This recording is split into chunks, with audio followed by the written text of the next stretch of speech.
Madhava Jaya Kunja Vihari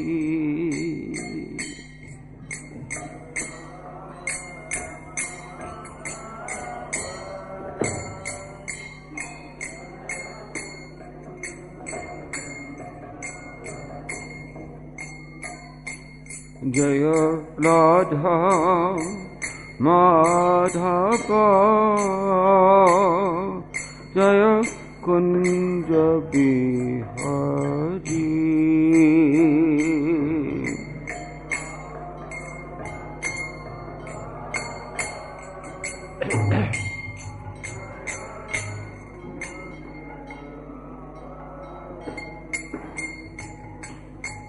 Jaya Gopi Janaballabha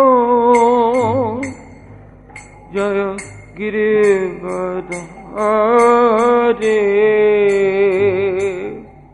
Jaya Girivadhari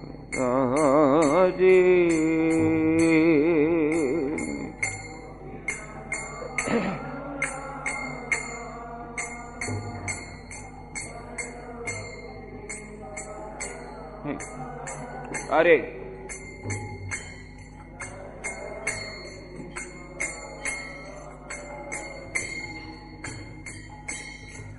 Jaya Gopi Janaballabha Jaya Girivadhari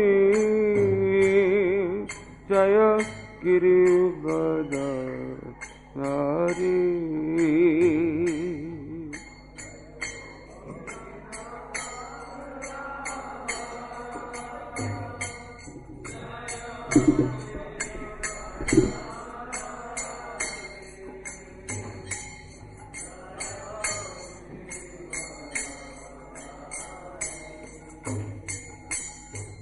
Jaya Jasoda Nandana Jaya Braja Janaranjana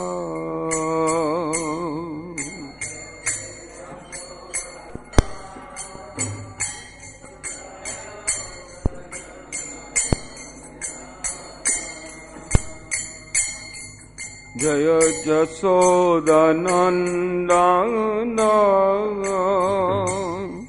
Jaya Braja Janaranjana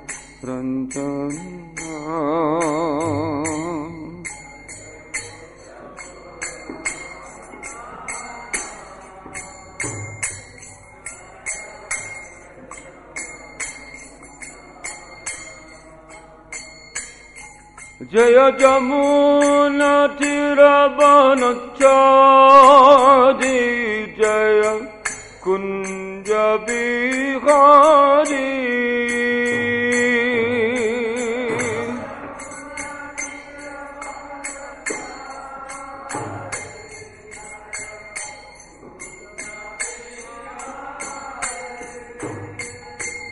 Jaya Jamuna Tiravanachari Jaya Kunja Bihari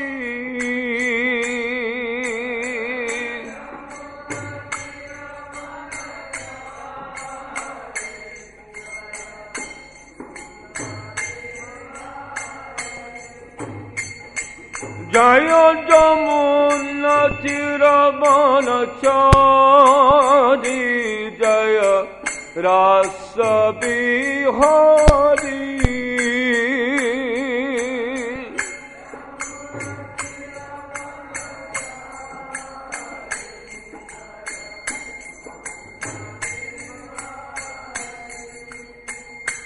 Jaya Rasa Bihari Jaya Rasa Bihari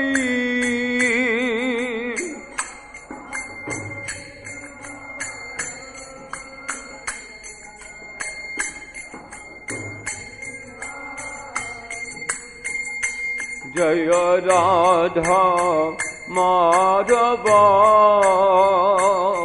Jaya Kunja Bihari.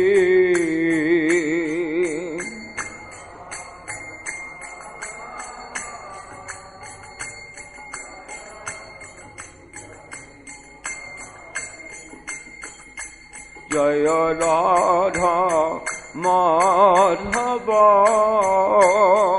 Jaya Kunja Bihari.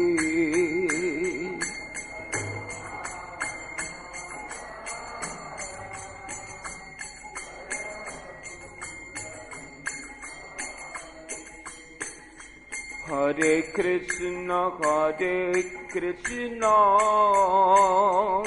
Krishna Krishna, Hare Hare, Hare Rama, Rama Rama, Hare Hare.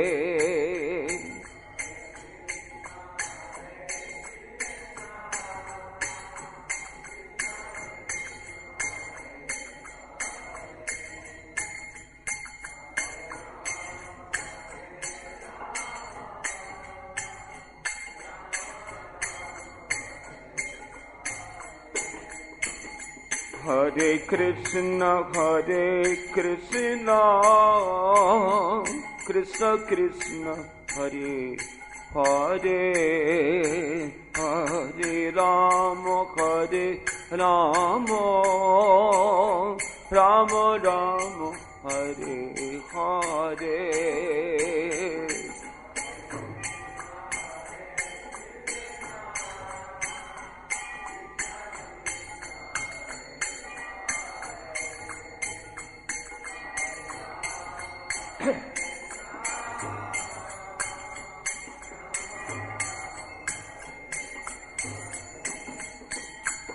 Hare Krishna,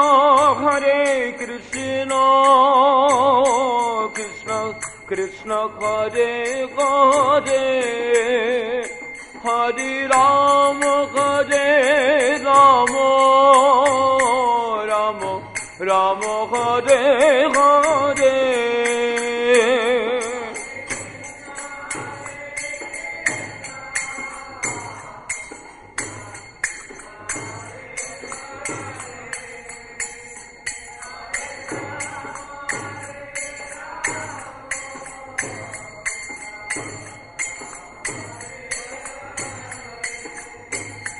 Hare Krishna,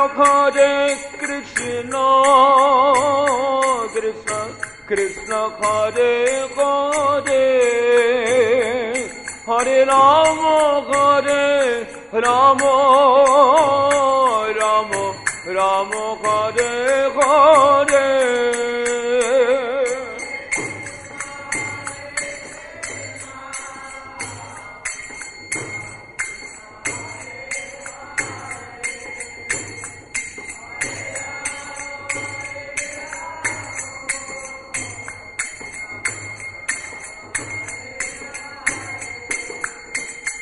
Hare Krishna, Krishna Krishna, Hare Hare, Hare Rama, Rama Rama, Hare Hare.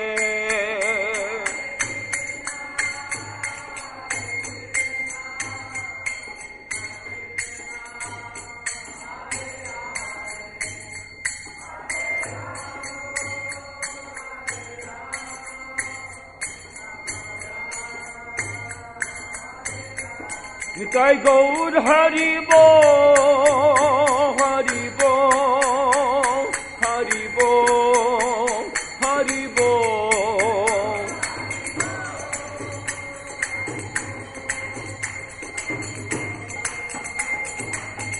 Nitai Gaur Hari Bo, Hari Bo, Hari Bo, Hari Bo.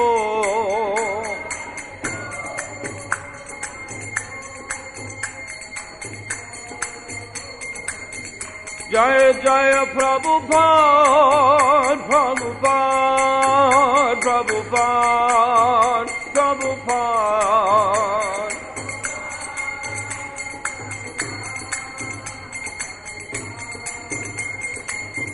Jai Jai Gurudev Gurudev Gurudev Gurudev.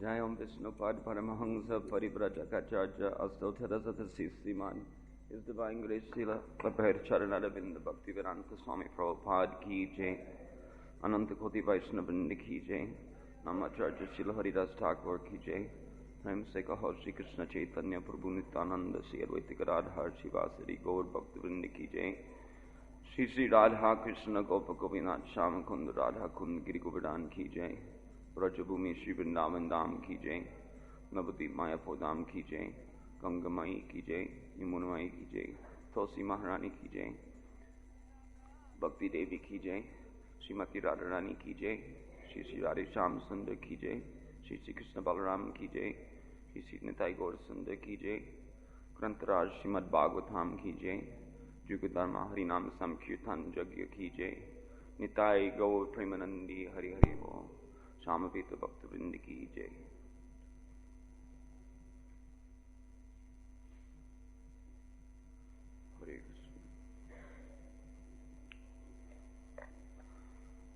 Om Namo Bhagavate Vasudevaya. Om Namo Bhagavate Vasudevaya. Om Namo Bhagavate Vasudevaya.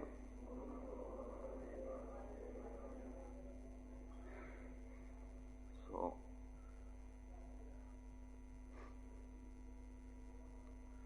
is there anyone who's more proficient than me at reading the Sanskrit? There's one text, anyway, I'll struggle along.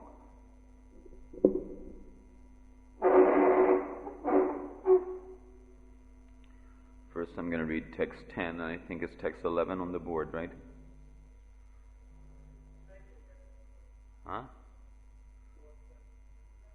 What is here on the board? Underlined is 11. What is the word that it starts with? Tam eva paramatmanam. Huh? Okay. Dusaha preshta viraha tivra tapa dutushabha dhyana praptat chuta shlesha nirvritya shinamangala. That's text number 10. They're combined, so the translation is combined. So I'm just to save time, because I've got a lot of ground to cover if I'm going to discuss the things that I want to discuss. So to save some time, I'm going to skip the word-for-word synonyms. We'll read this responsibly a little bit, and then we'll go right into the translation, if you don't mind, with your permission. So, tam eva paramatmanam jara buddhyapi sangata jahur gunamayam deham sadhya prakshina bandhanaha. Tam eva paramatmanam jara buddhyapi sangataha jahur gunamayam deham sadhya prakshina bandhanaha. So someone else please. Tam eva.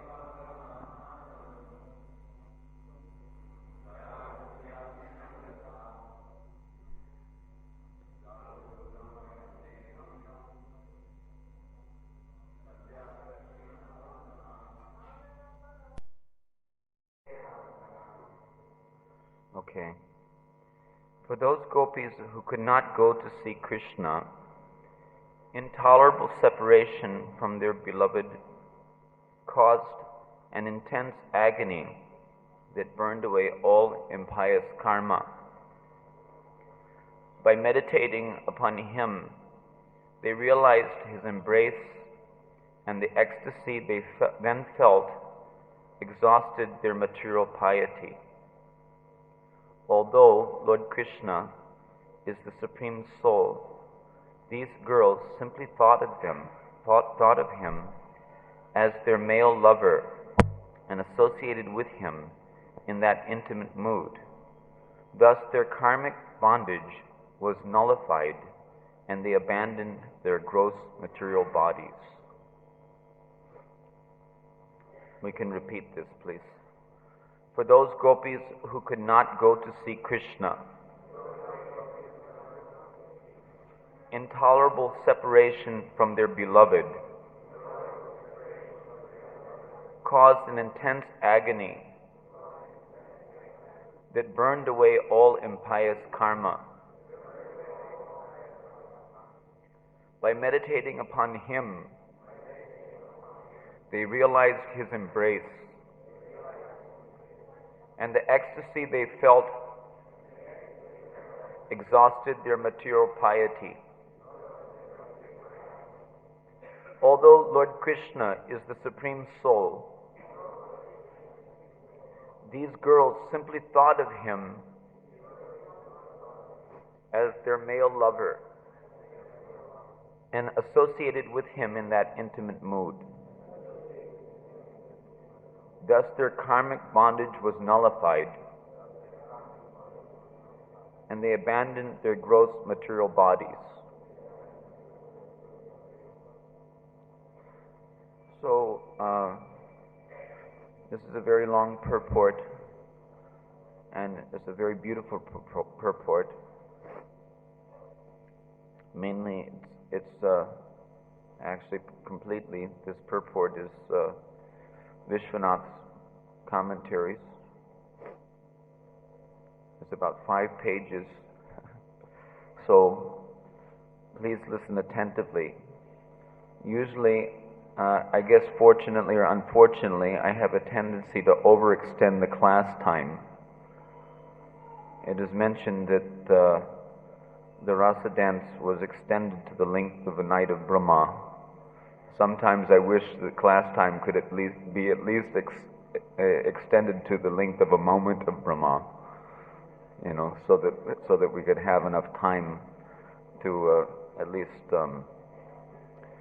make a humble attempt to glorify the principles and ideals which are established by this most elevated subject matter in this section of the Bhagavatam. Śrīla Vishwanath Chakravarti comments upon this verse as follows. Here Shukadeva Goswami speaks in a peculiar way. Listen attentively, please. He presents the intimate object the gopis attained as if it were an external idea, thus keeping its true nature secret from outsiders. So we might ask the question, are we insiders or outsiders? While at the same time, he reveals to the confidential devotees, well versed in the scientific conclusions of devotional service, the internal meaning that is his real purport. Thus, to outsiders, Shukadeva Goswami says that Krishna gave the gopis liberation. So the outsiders are those who are liberationists, obviously. In other words, they're not in tune with the real meaning of bhakti. Some people are bhukti kami and some people are mukti kami. But to the confidential hearers, Shukadeva reveals that when the gopis experienced separation from their beloved, there arose in them immeasurable unhappiness and immeasurable happiness, and that they gradually achieve their desired goal. Thus, the verse can be understood as follows. Because of their intolerable separation from their beloved, the gopis felt terrible agony, by which they caused all inauspicious things to tremble. In other words, when people in general hear of the gopis' extreme agony and separation from their beloved, they abandon thousands of inauspicious things. This is very interesting to note. I'm not going to comment on it now, but there's some very interesting points, and we should mark them as we go along. People in general, when they hear of the gopis' extreme agony and separation from their beloved, they abandon thousands of inauspicious things simply by hearing about these pastimes of Krishna and the gopis, and how Krishna again and again puts them in agony, which is the nature of Krishna for his own purposes, which is always for the benefit of his devotees. Things even as fearsome as the subterranean fires of millions of universes, or the powerful poison swallowed by Lord Shiva, all these things were abandoned, are abandoned by people in general who hear of these topics. More specifically, those who hear of the gopis' love and separation give up their terrible false ego, and thinking themselves defeated, are shaken.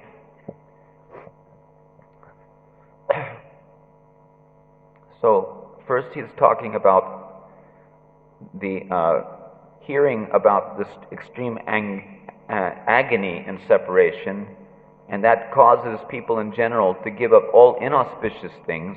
And then upon hearing about the gopis' intensified love for Krishna and separation, that causes people in general to give up their terrible false egos, and we could say also false pride and false prestige.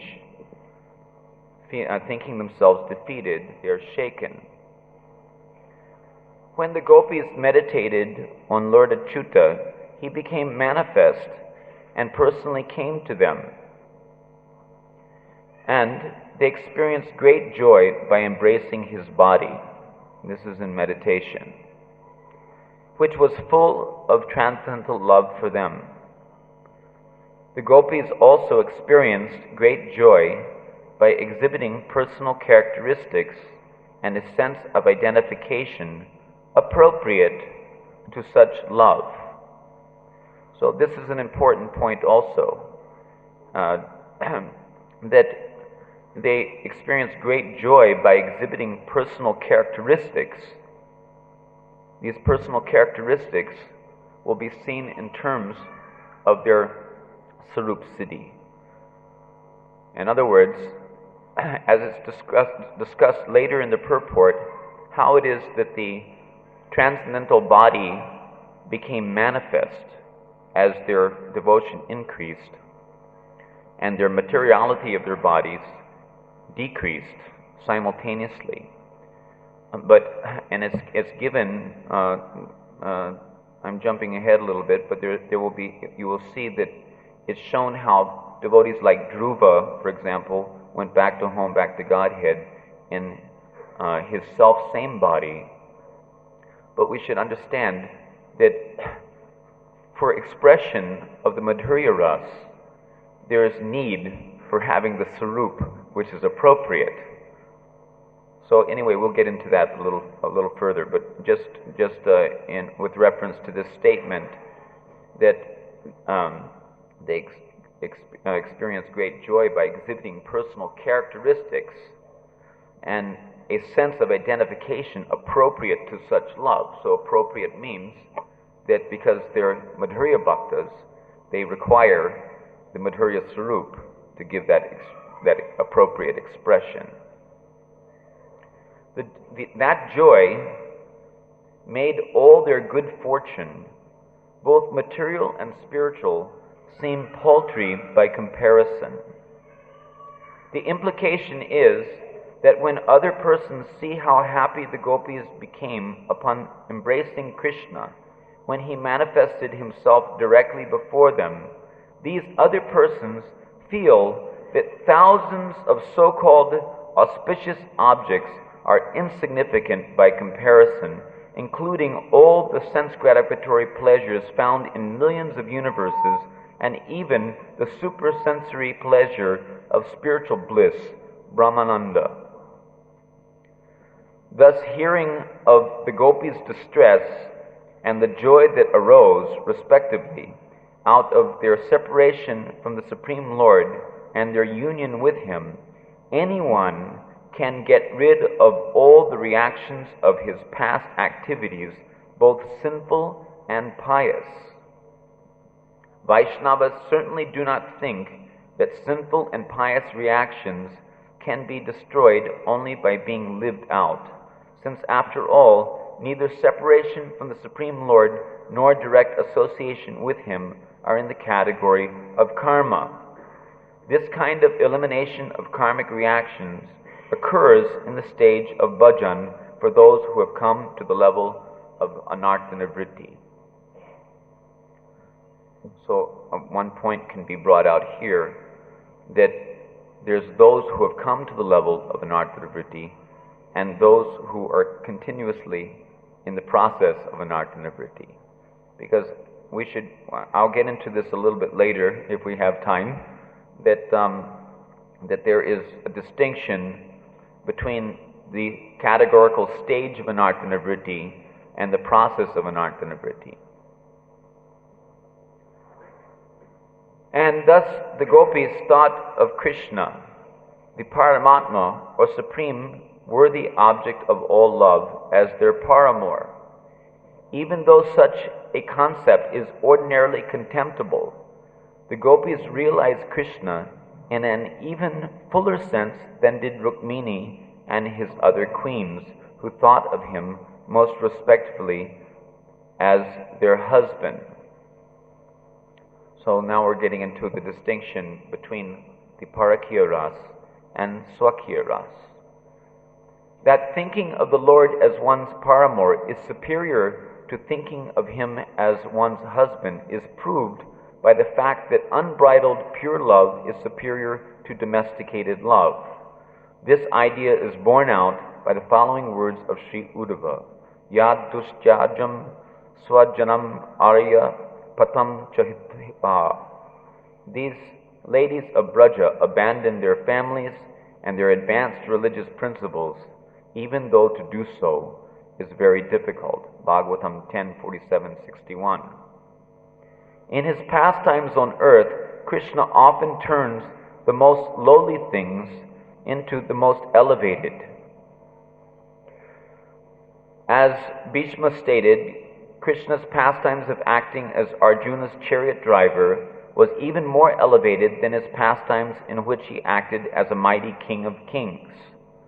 I concentrate upon the chariot driver of Arjuna, who stood with whip in his right hand and a bridle rope in his left, and who was very careful to protect Arjuna's chariot by all means. This is the quote from Bhishma. Bhagavatam 1:9-39.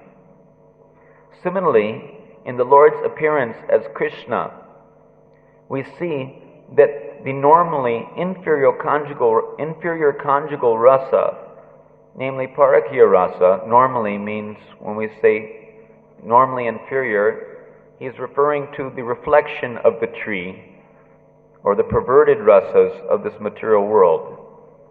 In the spiritual world, the tree, the topmost thing, is on the topmost branches of the tree. That is described in Śrīla Prabhupāda's Krishna book, how the topmost thing in the spiritual world becomes reflected as the bottommost or the most abominable thing in this material world, because of its being the what is it called? Diametric opposite of the original Seva Bhavana of the soul.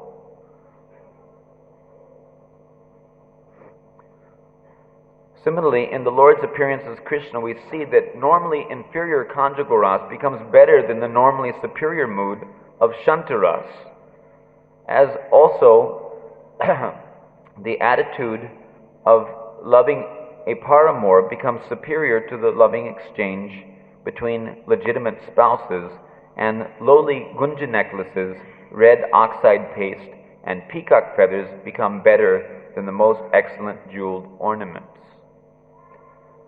But it may be objected, so he's saying that although Krishna can transform, or rather the original feature of Krishna is the, let's say, the supermost, as opposed to the perverted reflection in the material world, still it may be objected that the gopis were not fit to be enjoyed by Krishna because they were connected with other men, namely their so-called husbands of the material world.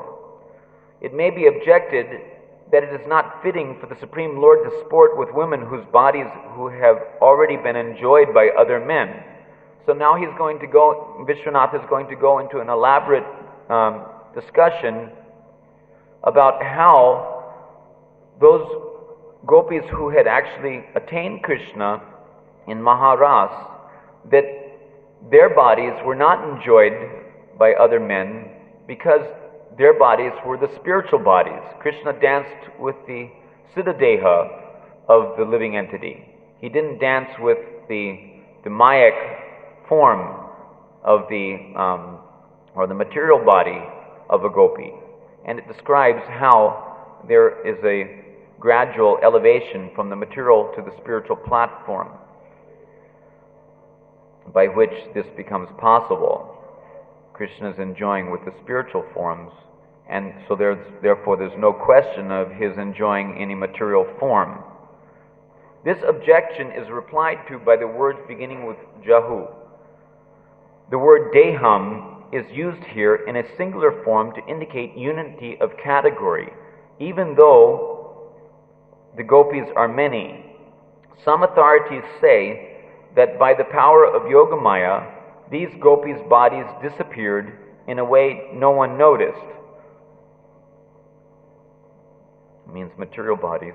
But other authorities say that the body, in quotes, referred to in this context is the inferior body composed of the modes of material nature. Thus, by the prominence of the adjective gunamayam, it is understood that before the gopis heard the sound of Krishna's flute, their bodies had been twofold, material and spiritual. And upon hearing the flute, they gave up the material bodies which their husbands had enjoyed. This is referring to the less advanced gopis who had not yet attained the perfection of Vastu Siddhi, whereby they were able to proceed directly upon hearing the flute to Rasmandal. We're talking about the gopis who were detained by their husbands. Hare Krishna. We may analyze, this as follows. When devotees begin prosecuting devotional service in accordance with the instructions of a bona fide spiritual master, now please see how the important thing that I really want to discuss is the appropriateness of the subject matter under discussion with our own cultivation of pure devotional service and our own spiritual lives. Many times we have a tendency to see the subject matter as topics of interest, but without actual application in our own personal life.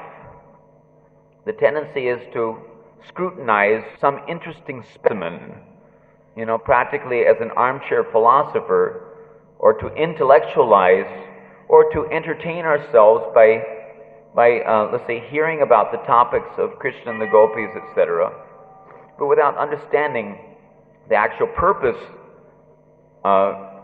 in the discussions being presented in the pages of Bhagavatam, which are meant for our not only our edification, but our purification and our elevation to the transcendental position.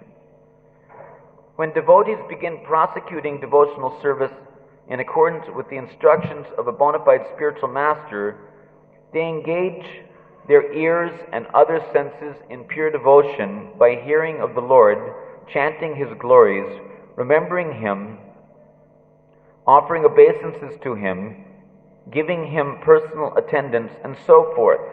Thus the devotees make the Lord's transcendental qualities the objects of their senses, as stated by the Lord Himself, Nirgunu Mad Apashraya, Bhagavatam 11, 25, 26. Jai Shri Nitai Gaur Radhe Shyam, Shri Krishna Balaram Ki Jai. In this way, the devotees' bodies transcend the material modes because of their transcendental engagement with Krishna or Krishnized sense objects. Yet sometimes, bringing your attention back to this point of personal application, yet sometimes the devotees may take as their sense objects mundane sounds. Where's Chakrina? And so on. And that is material. Thus, a devotee's body can have two aspects, transcendental and material. According to one's level of devotional service, to that degree, the transcendental aspects of one's body become prominent and the material aspects diminish. This transformation is described in the following verse from the Srimad Bhagavatam. And I'm going to skip the Sanskrit because I don't read very well anyway, and to save time. Devotion, direct experience of the Supreme Lord, and detachment from other things, these three occur simultaneously for one who has taken shelter of the Supreme Personality of Godhead, in the same way that pleasure, nourishment, and relief from hunger come simultaneously and increasingly with each bite for a person engaged in eating. That's the end of the quote. When one achieves totally pure love of God, the material portions of the body disappear and the body becomes completely spiritual. Nonetheless, so as not to disturb the false opinions of atheists and so as to protect the confidentiality of devotional service, the Supreme Lord usually has His illusory energy exhibit the demise of the gross body. An example of this is the disappearance of the Yadavas during the Mosa Lila, when they killed each other with the canes. Sometimes, however, to proclaim the excellence of Bhakti Yoga, Krishna will allow a devotee to go back to Godhead in his self-same body, as is in the case of Dhruva Maharaj. We can cite evidence for this point from the 25th chapter of the 11th canto. Quote, "A living entity who conquers the modes of material nature, which are manifested from the mind, can dedicate himself to me, Krishna, by the process of devotional service and thus attain pure love for me." Here, the Lord states that the defeat and destruction of that which is composed of the modes of material nature can be brought about only by the process of devotional service. Therefore, what we should understand from the present verse of the Bhagavatam is that the gopis who could not go to see Krishna had their inauspicious material bodies removed or burnt up, while their auspicious spiritual bodies far from being destroyed, simply grew more prominent because of the ecstasy the gopis felt by embracing Krishna in meditation. Thus, their bondage was completely destroyed. By the help of Yogamaya, they got free from ignorance and also from the prohibitions of their husbands and other relatives. We should not make the mistake of explaining this falling away of the gopis' bodies as being a result of their dying. As the Lord himself says, Bhagavatam 10:37, quote, "Some of those all-auspicious gopis could not directly join me in enjoying the rasa dance on that night in this Vrindavan forest, yet still they achieved my association by remembering my transcendental pastimes. By using the word kalyanya in this verse, the Lord implies, even though these gopis wanted to give up their bodies because of their husbands' prohibitions and the torment of separation from me, for them to die at the very beginning of the most auspicious festival of the rasa dance would have been displeasing to me and thus inauspicious, so they did not die." And that's kind of like Radharani wanting to die, but the hope of Krishna returning, to Braja after he had supposedly gone to Mathura. So she's keeping the life heirs within her transcendental body on account of her knowledge of Krishna's displeasure if he were to come back to Braja and understand that she had left her body. So therefore, with the hopes of pleasing him upon his soon expected, reappearance in Braja, she continued to maintain her life heirs within the body in spite of the fact that it was a torturous situation for her. More evidence that the gopis who were prevented from going to see Krishna did not physically die is proved by a statement of Sri Shukadev later in this canto, 10:47-38. Quote, "Then they, the gopis, replied to Uddhava, feeling satisfied because his message had reminded them of Krishna." End of quote. Here we understand that the gopis speaking to Uddhava were the ones who had not had the chance to participate directly in the rasa dance because of being held captive in their homes. Thus, the conclusion is that they gave up their material bodies without dying. Parched by the intense heat of separation, their material bodies gave up their materiality and became purely spiritual, just like the bodies... What's going on with the amp? Just like the bodies of such great devotees as Dhruva Maharaj.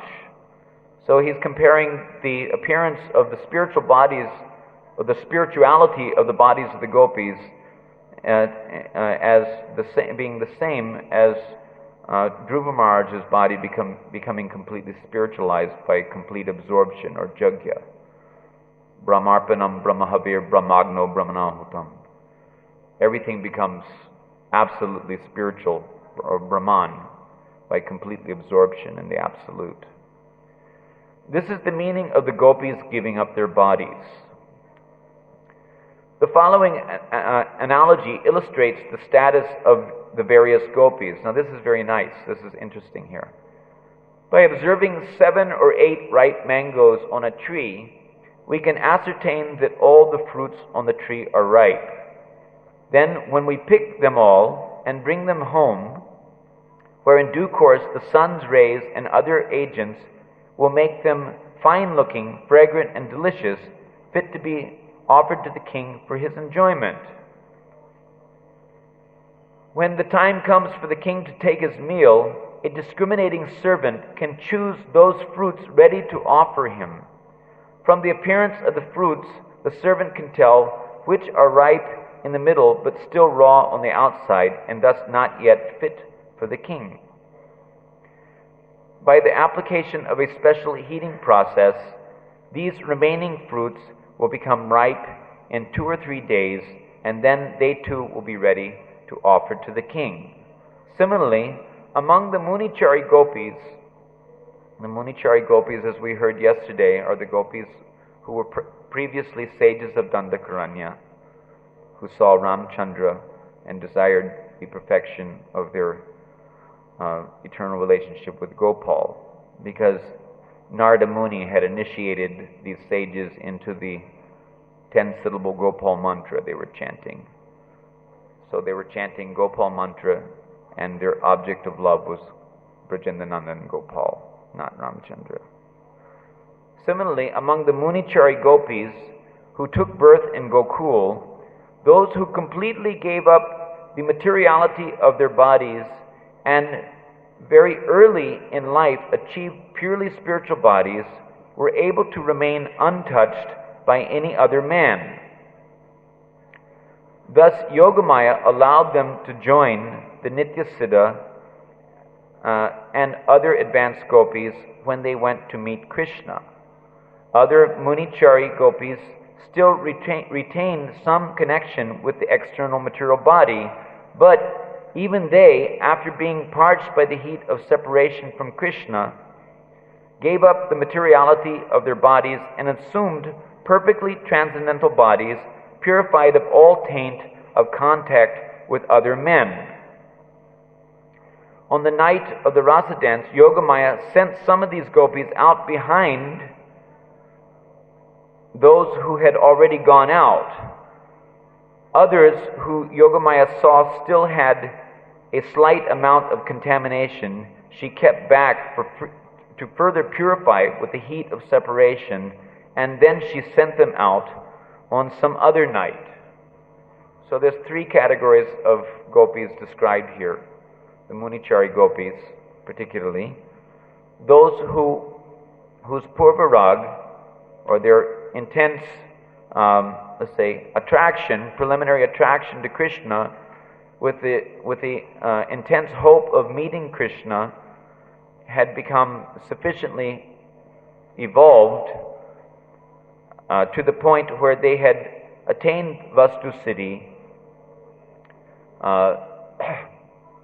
early in the game, and they went to Krishna. Then some of them who were detained, the separation caused the materiality of their bodies to burn up, and the spiritual bodies to become fully manifest, and they left in their spiritual bodies that very same night and attained Maharas. And then yet others who were still too much contaminated were detained, and they attained Rasa Leela in the next year.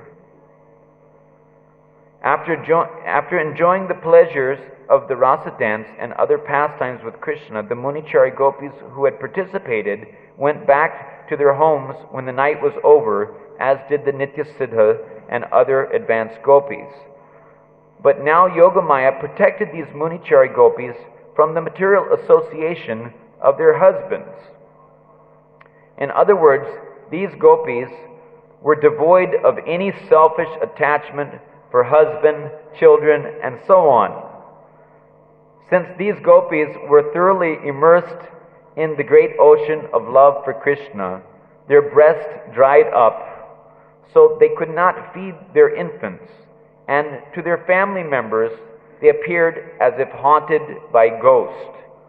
In conclusion, it is not unseemly that the gopis who were previously in material association joined in the rasa dance.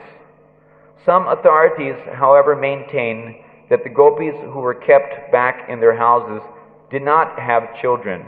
According to them, whenever such words as apatya, children, are used in verses yet to come, these words refer to the children of co-wives, to adopted children, or to nephews and nieces. And that's the end of our purport. And it's only 20 minutes almost, a little after 20 minutes, till 9. So, although I'm you can say, hypocritical wretch and not worthy of making any effort to discuss these subject matters. Still, my request is that as Prabhupada sometimes glorified Chanakya Pandit, he said that even the sign of a knowledgeable man is that he is able to accept meaningful advice from a fool. So, if we do extend, past your allotted time for hearing such discourses in Bhagavatam class, then if you have something more important to do, then I won't hold it against you if you humbly bow out. But I don't know where this is going to take us and how long it's going to take to discuss these things. You're welcome to stay, even if it means missing prasadam, or I know the VIHE is going on and whatnot. Sometimes it takes me up to 10 o'clock or even more to discuss the things. One thing I would like to point out is that in this last section of the purport, there was some discussion about how the different levels of the devotees or the gopis, say, progress in the matter of purification of their bhava. That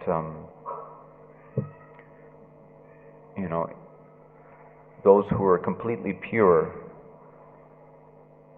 the mark of their purity is that their purely spiritualized or spiritual bodies are unsullied by association with other so-called husbands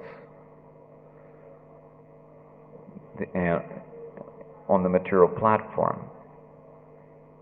So the conclusion should be that no woman in her right mind would desire the association of any other man than Krishna. That should be the conclusion. So, anyway, I don't know what's going on with the mic. Is there? Hare Krishna. Maybe there's something wrong with the connection or something. Hare Krishna. So, these statements, and sometimes you will hear me harping on this kind of, let's say, subject matter. But you should not take it or misunderstand my purpose or the purpose of the acharyas in, let's say, driving these points home.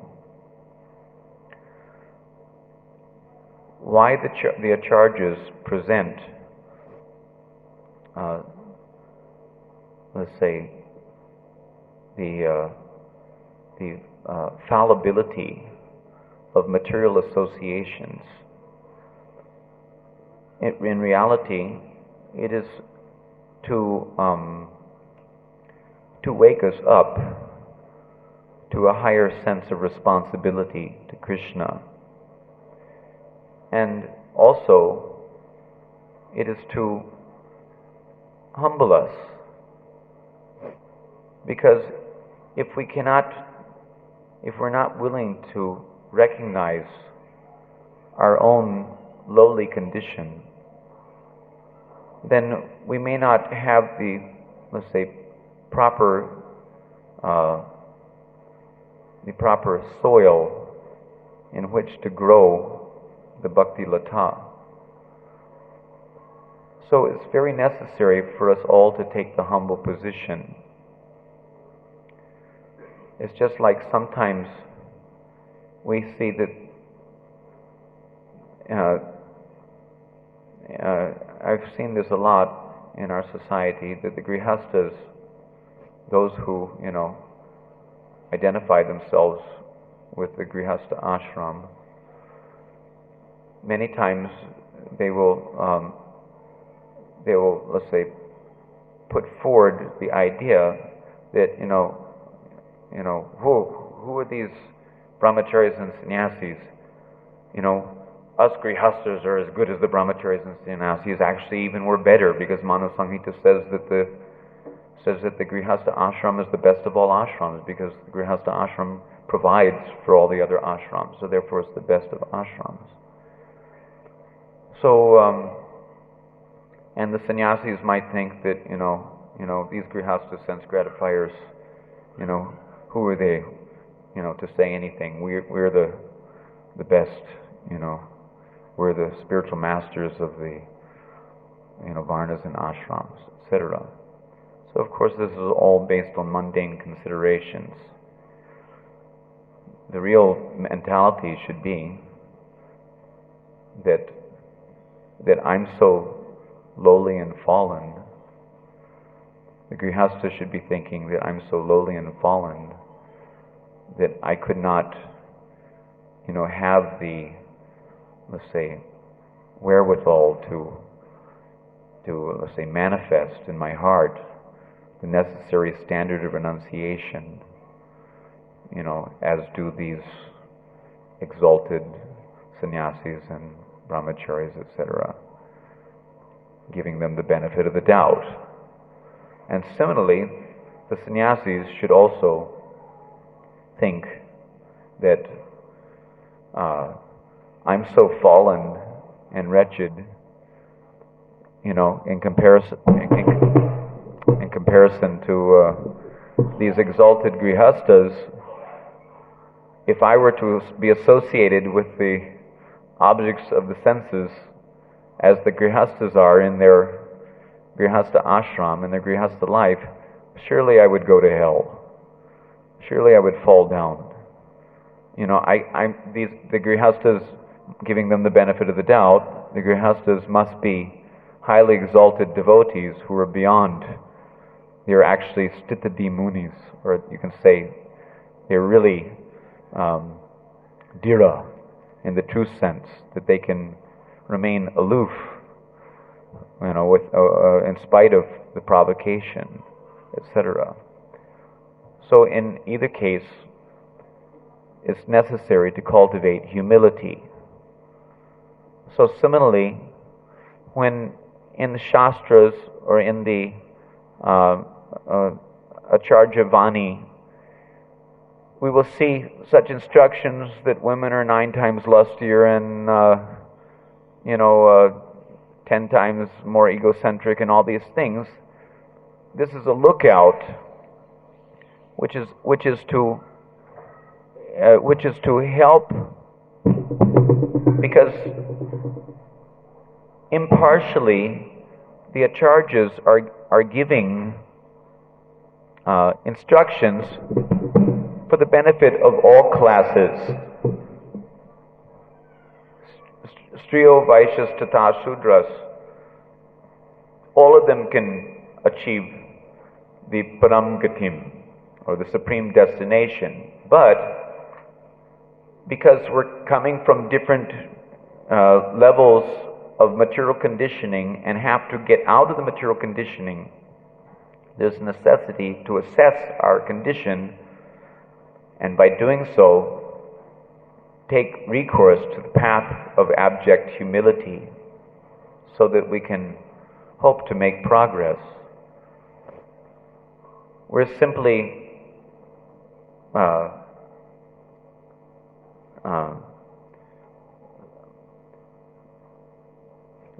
needed to take the path of pure devotional service. we're simply required, to take to the path of pure devotional service, which necessitates the seedbed of pure devotional humility, which goes beyond material considerations ultimately, anyway. So, anyway, it's hard for me to gather my thoughts, but I want to make some, discussion possible in the matter of our prime necessity of life and the purpose of the Bhagavatam, the purpose of the Bhagavad class. It is mentioned by Srila Prabhupāda in the Krishna book. He says that the example of the gopis is very instructive to persons who are trying to be absorbed in Krishna consciousness. This is from the chapter of the gopis' feeling of separation. The example of the gopis is very instructive to persons who are trying to be absorbed in Krishna consciousness. So we should ask that, are we trying to be absorbed in Krishna consciousness or not? So who is trying to, is there anyone here who is not trying to be absorbed in Krishna consciousness? So then we should, if we can ascertain that in fact we're here because we're trying to be absorbed in Krishna consciousness, then we should understand that this instruction is for us. Srila Prabhupāda's instruction is meant for us. The example of the gopis is very instructive to persons who are trying to be absorbed in Krishna consciousness. One can very easily associate with Krishna simply by remembering his transcendental pastimes. Everyone has a tendency to love someone. That Krishna should be the object of love is the central point of Krishna consciousness. By constantly chanting the Hare Krishna mantra and remembering the transcendental pastimes of Krishna, one can be fully in Krishna consciousness and thus make his life sublime and fruitful. So really the purpose in all these discussions is to make us act on the information. We are not simply to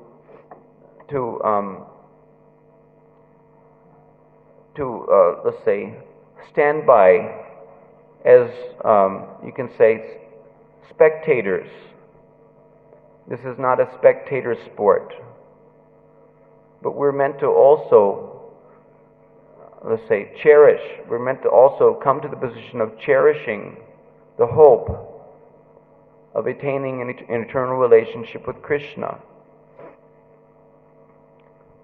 So, it is not that we should simply think that our hearing is for the sake of hearing, because Guruji says that we should attend the Bhagavatam class, so we have to hear, as if we're forced by Guru's instruction. Even on the platform of Vaidhi Bhakti, this hearing is meant to, because it's not ordinary Vaidhi Bhakti. Prabhupada didn't give us Vaidhi Bhakti. He gave us Vaidhi directed toward Rag, because he's given us subject matters of discussion which are meant to elevate us to the point of attraction. Srila Bhaktisiddhanta Saraswati Thakur, attraction to Krishna, attraction to Brajendra Nandan, and ultimately attraction to the lotus feet of Srimati Radharani.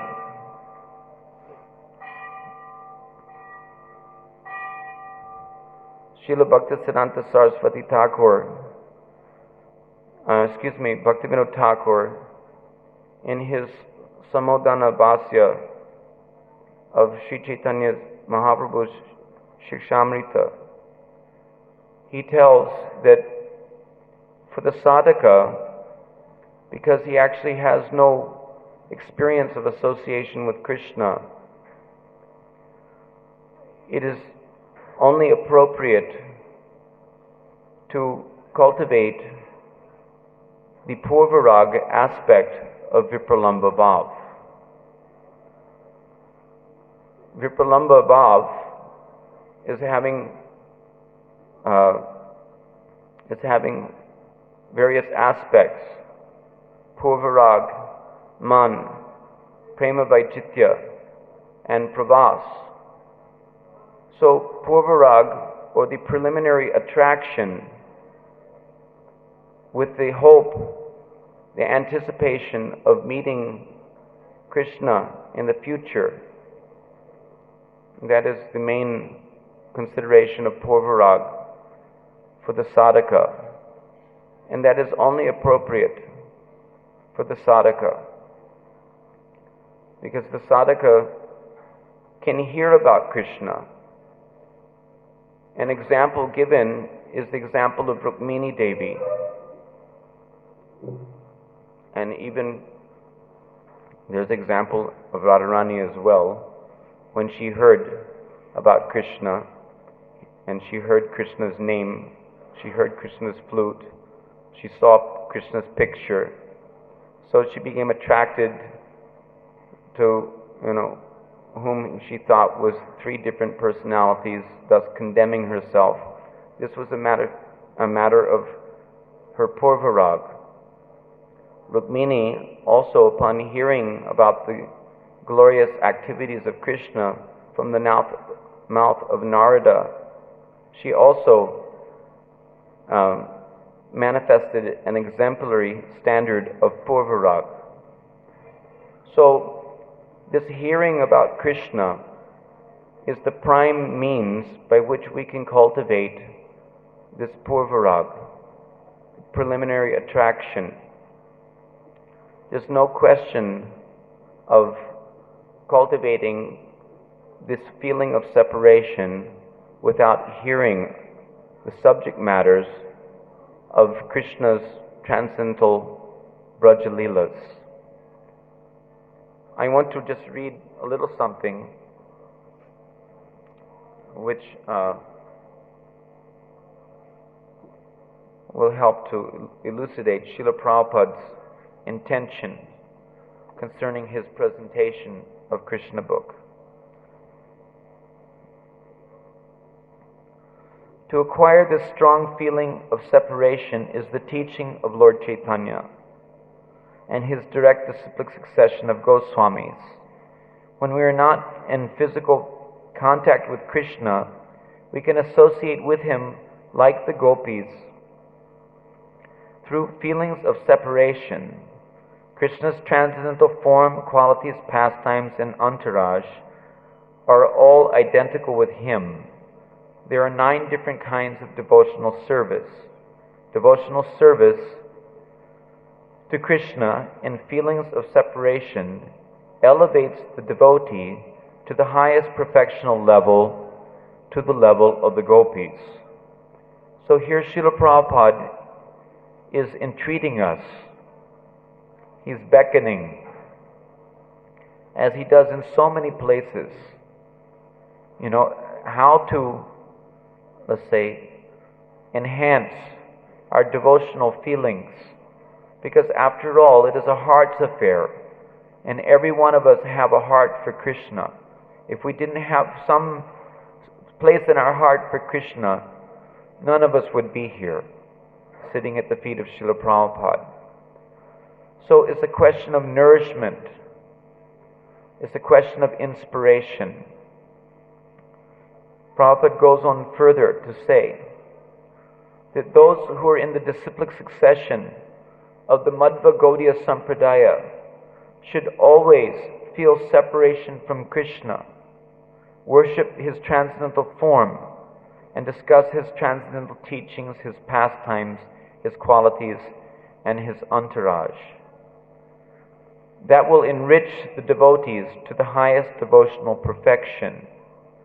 feeling constant separation while engaged in the service of the Lord is the perfection of Krishna consciousness. So there's so many points that we can discuss regarding this cultivation of our attraction and anticipation of very soon meeting the lover of Srimati Radharani, Brajendanandan Krishna, in the land of Braja. It is very necessary to understand that Srimad Bhagavatam is the essence of all Rasa Shastras. Srimad Bhagavatam is, as described by Vishwanath Chakravarti Thakur, he says that the Srimad Bhagavatam contains the essence of Vedas, Upanishads, and other scriptures which deal in particular with the different relationships between the Supreme Lord and His devotees. The Srimad Bhagavatam is accepted as the most authoritative text on the subject of Raganuga Bhav.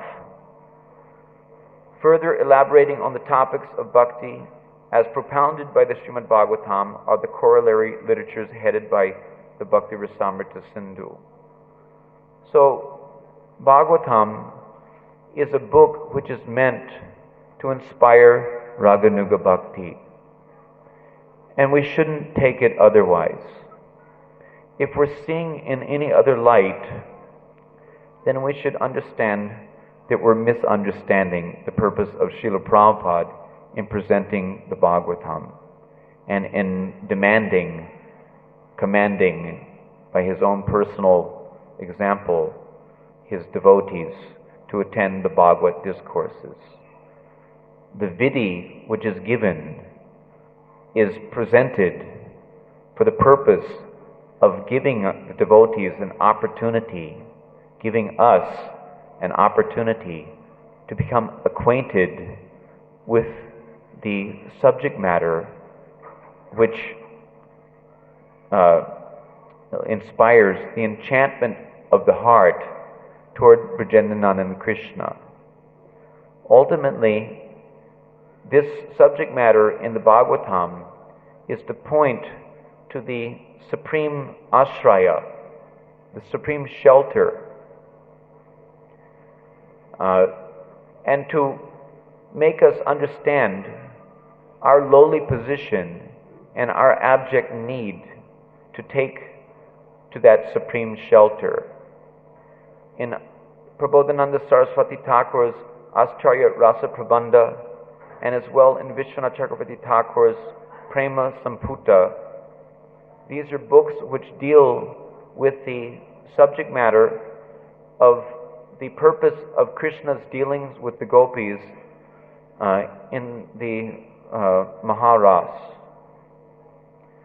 He explains that the whole purpose of this Bhagavat is to display the paramount preponderance of Srimati Radharani above all other devotees of Lord Krishna, and as such to show the way to the highest perfection by taking shelter of the lotus feet of Srimati Radharani via media, our transcendental Sri Guru Sampradaya. Our Sampradaya is, as Rupanuga Sampradaya, the mainstay of this Sampradaya is to promote what is called as Babulas Rati. Babulas Rati is that attachment to Krishna in the mood of Srimati Radharani's maidservants. The attachment, although we don't deny the cultivation of any other rasa, but we should understand that it is the highest aim of the Gaudiya Sampradaya to promote the attachment to the service of Sri Radha. So it is essential if we're to do so, it is essential to see what is our situation, what is our conditioning, and to show us this principle. The discussion at hand is very appropriate. Some of the gopis were detained.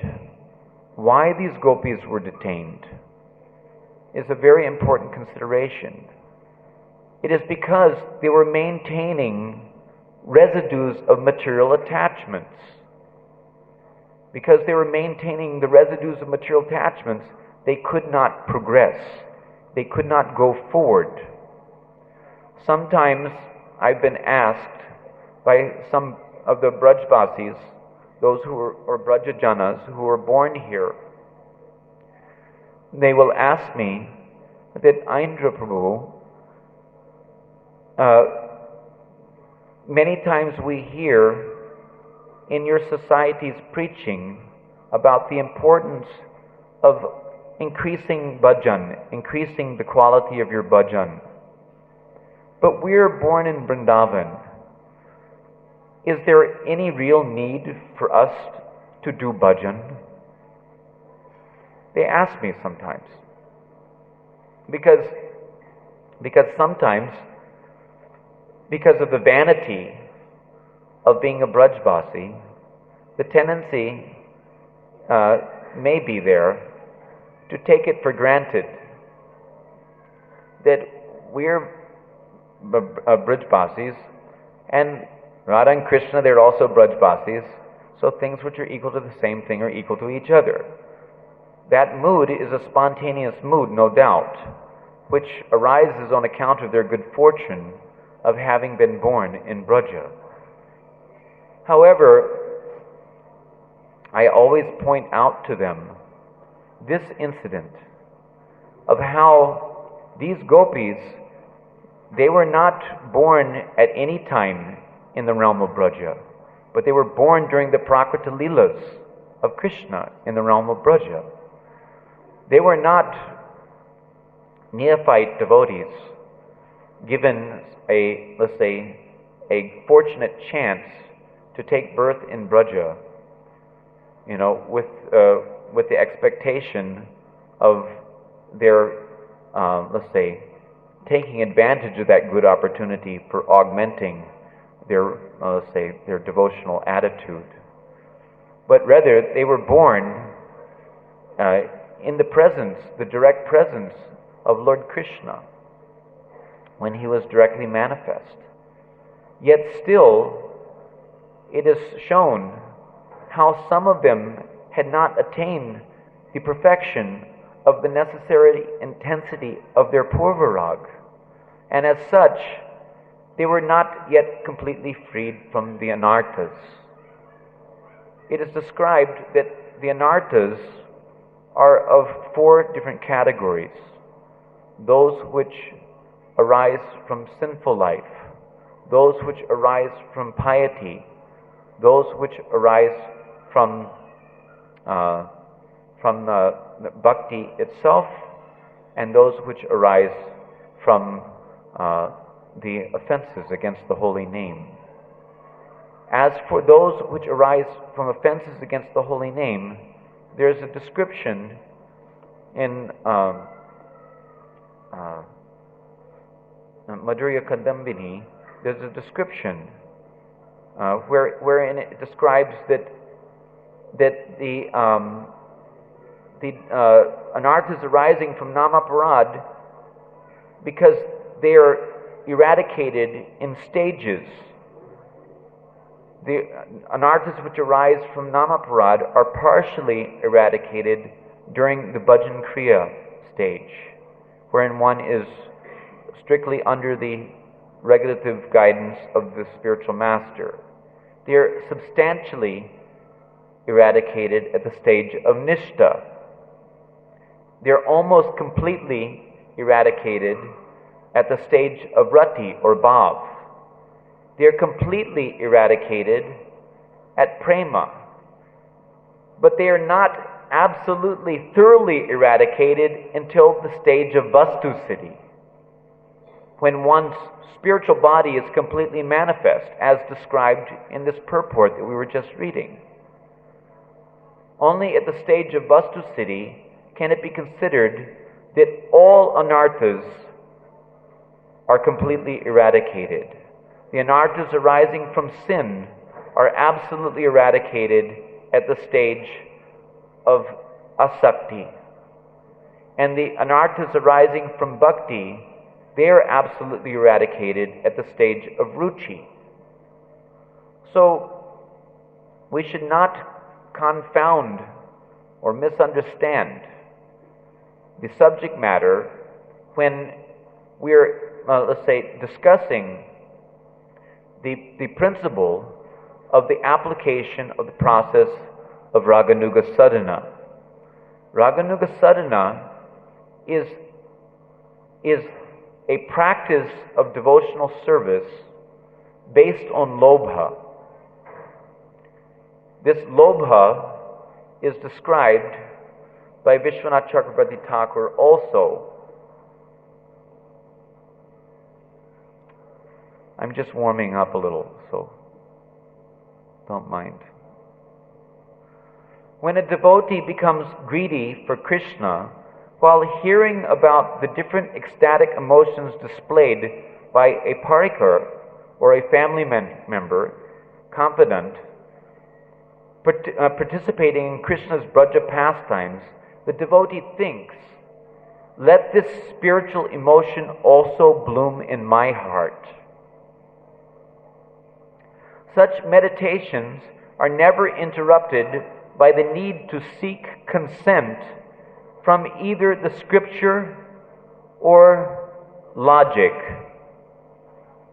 and especially the logical presentation of others in the matter of our choice of the pursuit of our heart's affair with Krishna. If by chance a devotee feels any uncertainty, then his desire to possess the spiritual emotions of a parika cannot be called lobha. No one can ever develop lobha from following scriptural injunctions. Listen to this one. That is a very interesting one. No one can ever develop lobha by following scriptural injunctions, nor can one obtain the desired spiritual object if the mind is endlessly analyzing whether or not one is eligible. Real lobha appears immediately when one sees or hears about Krishna. In this connection, I would like to refer to a statement by Srila Bhaktisiddhanta Saraswati in his Prakrita Ras Satadushini. Here he says that the awakening of transcendental emotional ecstasies, Bhava Bhakti, which is what we're all after in the pursuit of prema, is never said to occur before the practice of sadhana bhakti. The performance of regulated devotion with faith limited only to such beginning regulations, meaning vaidhi shraddha. In other words, the performance of regulated devotion based on Shastra Vishvasmayi Shraddha, which is termed shortly as Vaidhi Shraddha, which means that there is a predominance of fear of transgressing the rules and regulations of the Shastra, which is the guiding or the predominating feature of the impetus for engaging in devotional practices. Such type of performance of regulated devotional service can never give rise to spontaneous devotional service or Raganuga Bhakti. It can never give rise. So, what is actually required is that the receptive disciple hears in the association of the Rasik Vaishnavas. When we say Rasik Vaishnavas, Rasik means that he's relishing relishing rasa. The relishment of rasa can never appear before the stage of bhava. So, Rasik Vaishnavas must at least be bhavuka. They may not be premika, but they must be at least bhavuka. They must have realized their sthai bhava and be absorbed in the spontaneous pursuit of their loving devotional sentiments. That is called Nija Abhishta Bhava Maya, which means that they're constantly absorbed in their particular desired emotional sentiments. So, it is necessary to hear from Rasik Vaishnavas. That is why we should seek out the association of Rasik Vaishnavas.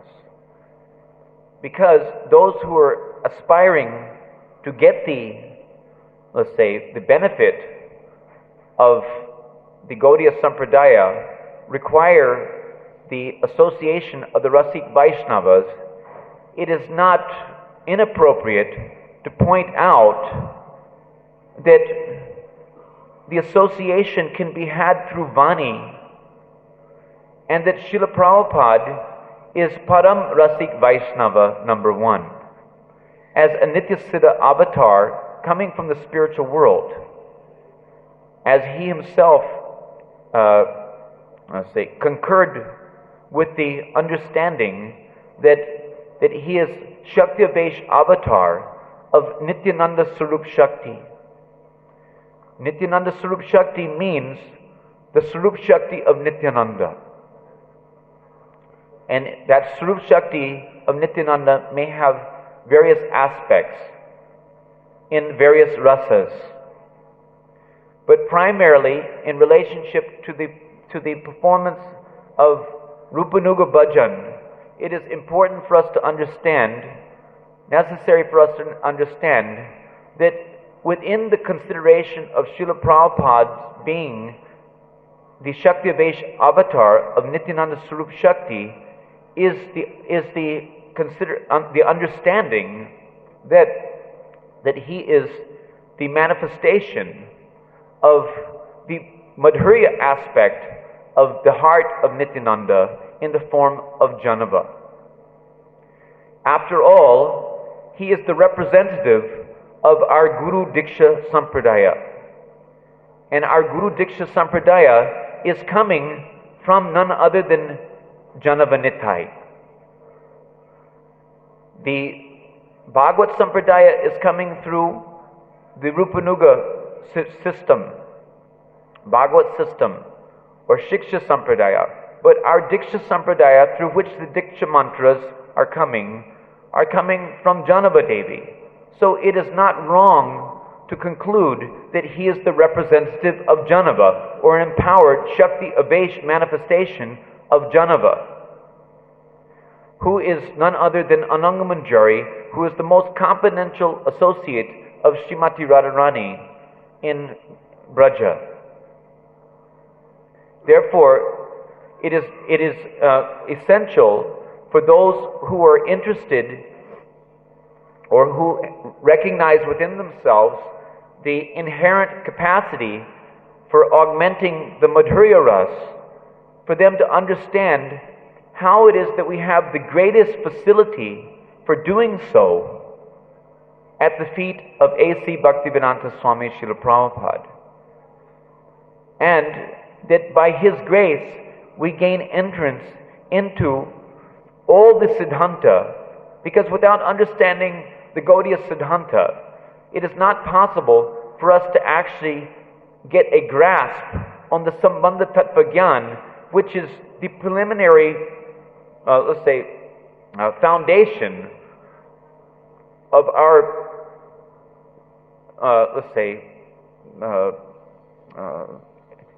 evolution to the terrace of prema.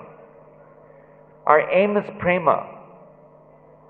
Every jiva, braja prema, not any other prema. Every jiva has the inherent capacity to augment the bhavas of the realm of braja. This is stated by Bhaktivinoda Thakur in his Sri Krishna Samhita. For reference, there is not any jiva in existence, neither in this material world, neither in the Vaikunthas, neither in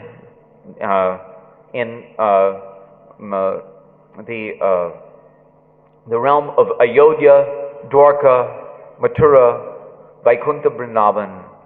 There is not one jiva which does not have the inherent capacity for augmenting the Braja Bhavas. Prabhupada has made the point how it is that even those who are situated in the Vaikuntha Lokas can be, promoted to the realm of Golok. The only consideration is whether or not we're going to maintain attachments to various material or spiritual conditionings. There are materially conditioned souls, and there are also spiritually conditioned souls. Those who will be materially conditioned rot within the prison house of material existence, and those who are spiritually conditioned souls more or less rot within the prison house, the confines of Vaikuntha. For those who are attracted to the realm of Braja and the Braja Leelas, who are attracted by the bhavas of the Brajbasis, the prospects of attaining Vaikuntha is no better than the prospects of going to hell.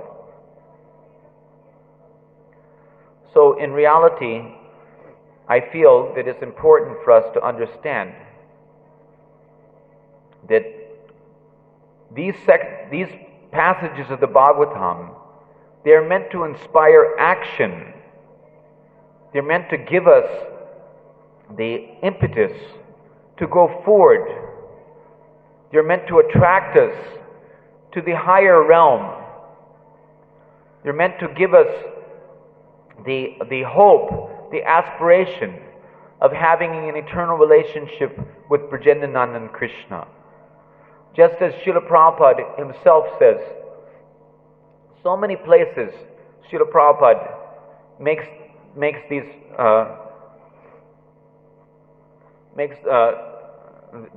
points to drive the point home into our dull heads. Prabhupada said, don't be dull-headed. Have a heart. One who has developed his love for Krishna. First of all, he says Krishna is easily available. This is from Prabhupada's Matchless Gifts book. He says Krishna is easily visible, but he is only visible to those who are devoted to him. For those who are envious and foolish or unintelligent, he obscures himself by his veil of Yogamaya. Yogamaya Samavritaha. So he says that one who has developed this devotional love of Krishna can see him in his heart 24 hours a day. Premanjana Bhakti Vilochanena. Premanjana Charita Bhakti Vilochanena. He describes that verse, and then he says, those who can thus, the implication is that you should have love for Krishna. What are you waiting for? Come to this position. Do the needful. Krishna consciousness means doing the needful. To get to that position, whatever it takes, don't delay. Prabhupada goes further to say, those who thus see Krishna are not anxious because they know where they're going at the time of death. One who has taken the gift of Krishna consciousness knows that he will not have to return to this material world to take another body, but that he will go to Krishna. It is not possible to go to Krishna unless one attains a body like Krishna's, a Satchit Ananda Vigraha body, a body full of eternity, knowledge and bliss, like the gopis did, on the basis of their intensification of Purvarag. If they could not do it by their bhajan, then Yogamaya creates the situation wherein time and time again, and this is applicable also in our own lives, we'll see how so many times we experience impediments in our progress of devotional service. Even the idea that,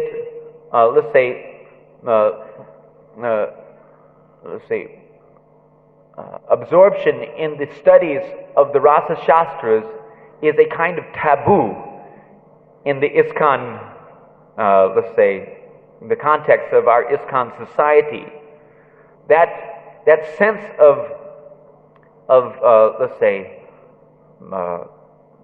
what you can say, apprehension about entering into the subject matters, or trying to discover the subject matters of attraction to our heart, or in other words, even we can say, discussing the pastimes of Krishna and the gopis as they're presented in these chapters of Srimad Bhagavatam.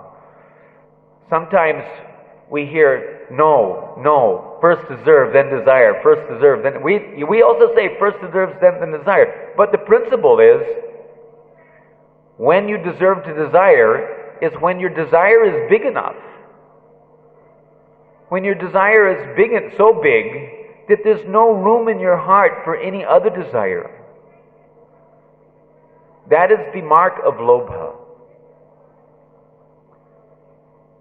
That is the mark of lobha.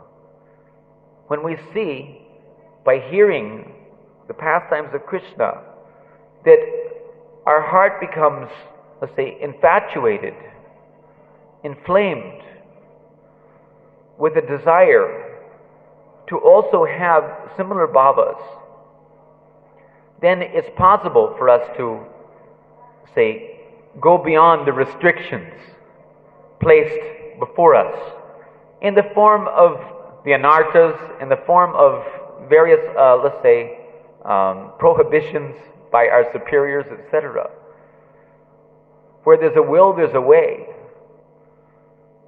For someone who is anxious to attain the lotus feet of Krishna, there's no one and there's nothing who can stop him.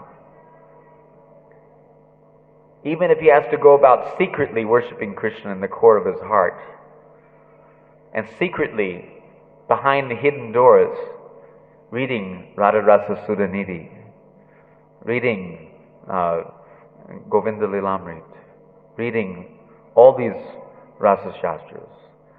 And ultimately, the devotees must come to this position in order to appreciate the matchless gift of Krishna consciousness that Srila Prabhupada has given us.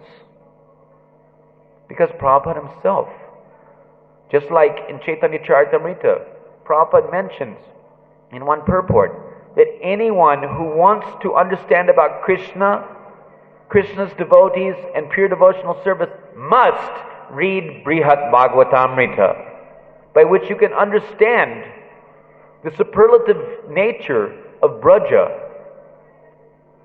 in relation to all other realms, by which you can understand the real purpose of the Bhagavatam, by which you can become freed from any doubts about the goal of life.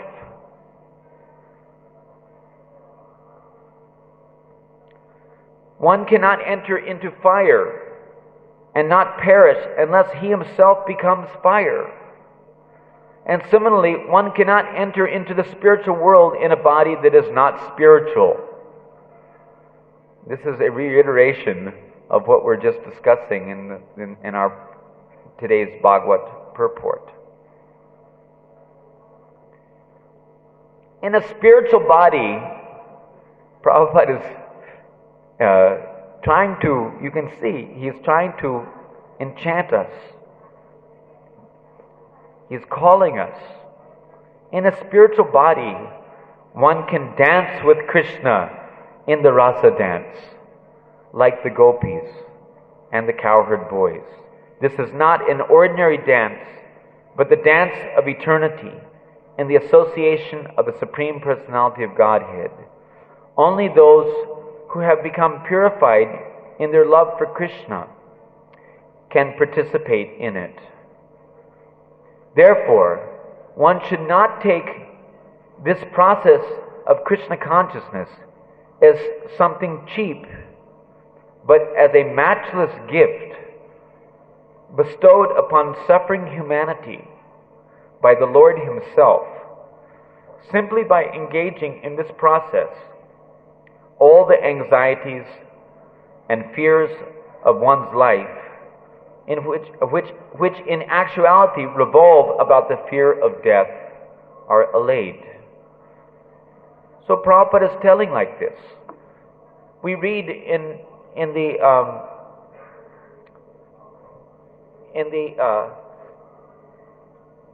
Krishna book, where Prabhupada is purporting these very verses that are under discussion today, where Prabhupada is telling that the gopis who joined the Rasa Leela, that they were coming from the status of ordinary human beings. What are we supposed to get out of that statement? It is not that we're supposed to just say, oh, that's very interesting.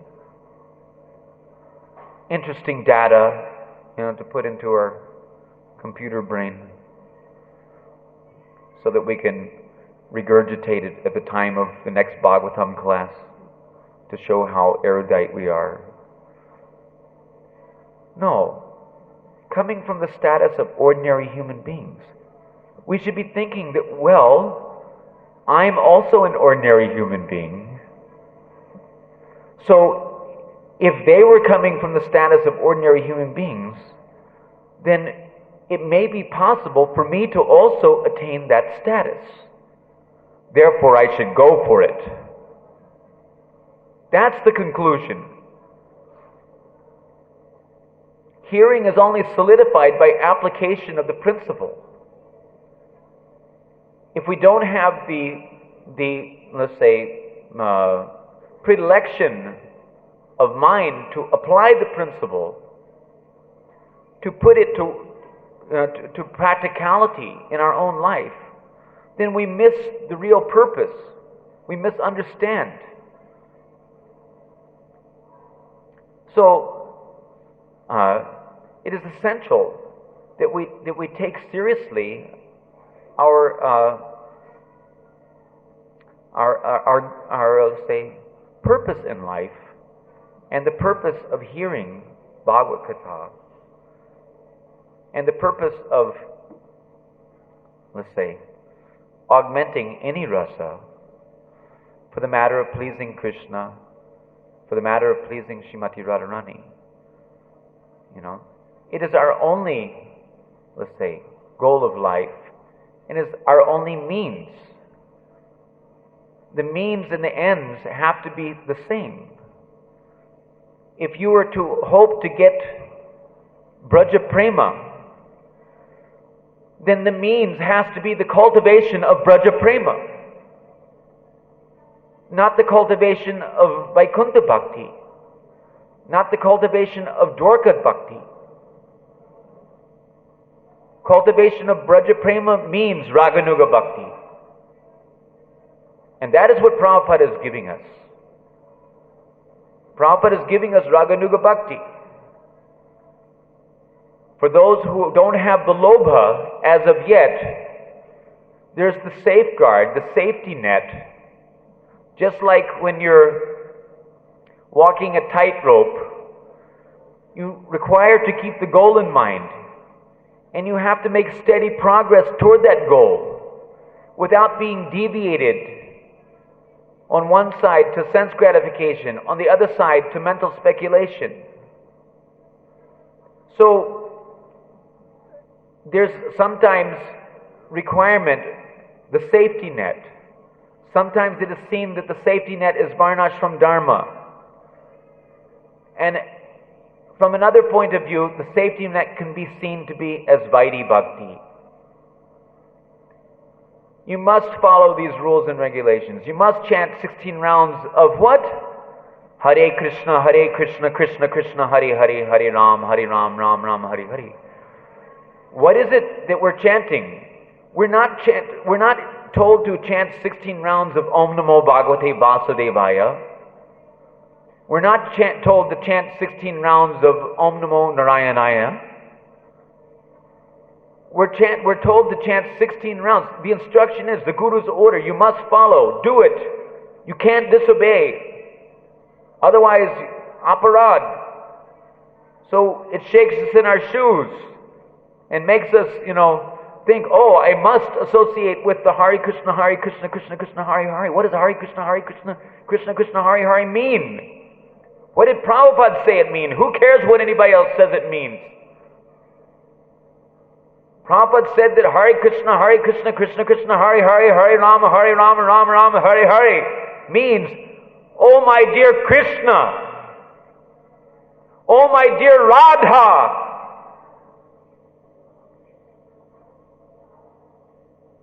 my dear Radharani, please engage me in your transcendental loving service. We're being forced to associate with that which is associated with the realm of Braja. We're being forced to associate with that which is veritably the realm of Braja. With the expectation that if we're a little soft-hearted, if we become a little purified from our hard-heartedness, soft-hearted means that the ground is cultivated so that the seed of Braja Bhakti can be planted, so that the attraction will evolve, so that the Purvarag, with the intensification of our desire to meet with Krishna in some future birth at least, even if it takes millions of lifetimes, will manifest within our heart the hope, the aspiration, the intense desire. So Srila Prabhupada has given the safety net of what is perceived by some as Vaidhi Bhakti, but it is not an ordinary affair. We should understand that it is directed toward Rag and is meant to bring us to the platform of appreciating the goal of the Rupanuga Sampradaya. The goal of the Rupanuga Sampradaya is to please Srimati Radharani.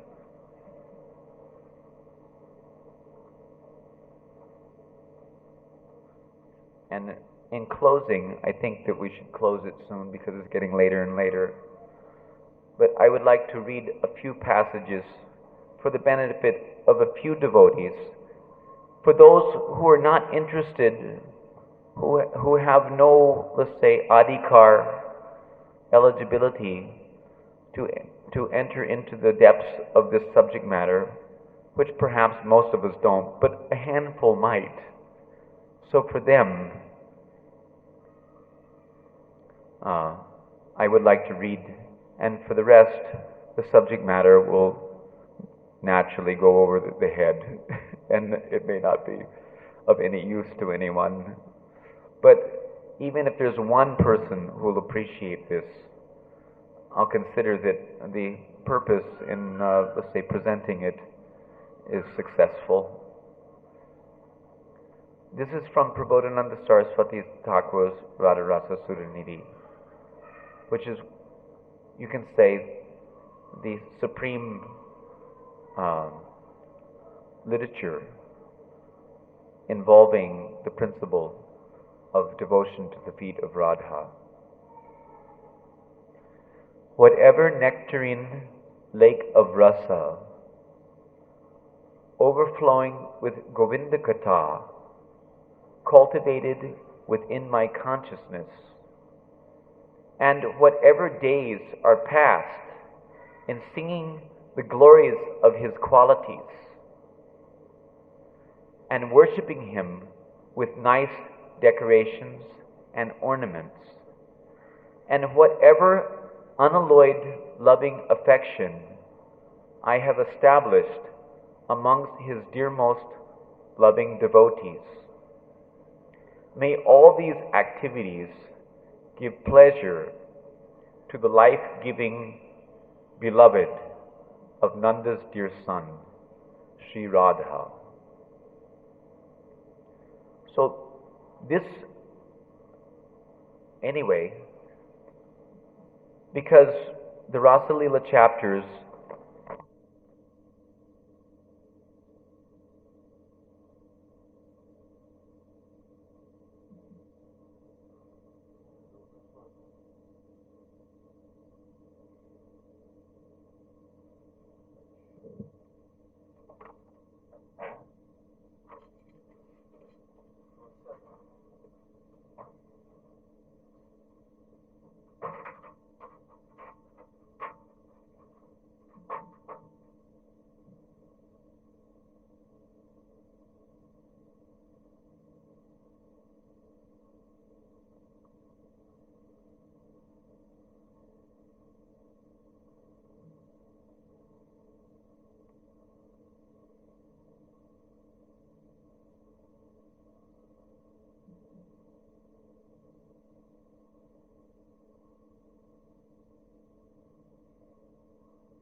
a kind of Saki Bhav, adopting the Aprakrita Stri Roop of a Braja Gopi who has the, let's say, what is called as Radhika Asamasnehadika. Radhika Asamasneha. Sneha means affection. So Radhika Asamasneha means that asama means it is unequal. Samasneha means that there's equal affection. Radha Krishna Samasnehadika Sakis, like the Parampresta Sakis or the Asta Sakis or the Priya Sakis, they have equal affection to Radha and Krishna. And then some Sakis have the, let's say, unequal or more affection to Krishna. Like Dhanishta, like Kundalata, Krishna's niece. If anyone is familiar with any of these different characters in the drama of Krishna's Leelas, then you will understand how it is so that they are more affectionate, because they always act for Krishna's pleasure. But there are two categories of Sakis, namely the Pran Sakis and the Nitya Sakis, who are Radhika Asamasnehadika. That means that they have, although they love both Krishna and Radharani, they have slightly more affection for Radha. And generally, being predisposed toward Radha's pleasure, they always act in whatever capacity, they always act for the pleasure of Radha. So this verse that I just read is an expression of what is, let's say, generally known as Manjari Bhav. Manjari Bhav is not something which is, let's say, categorically relegated to one understanding. There are many varieties of Manjaris, or maidservants of Srimati Radharani. And they all have varieties of moods, as no two snowflakes are alike. You could hardly expect to corral all the moods of the Manjaris into one, let's say, categorical concept. But there is an underlying similarity in that they all act for the pleasure of Radha. What they do may vary according to their own dispositions. But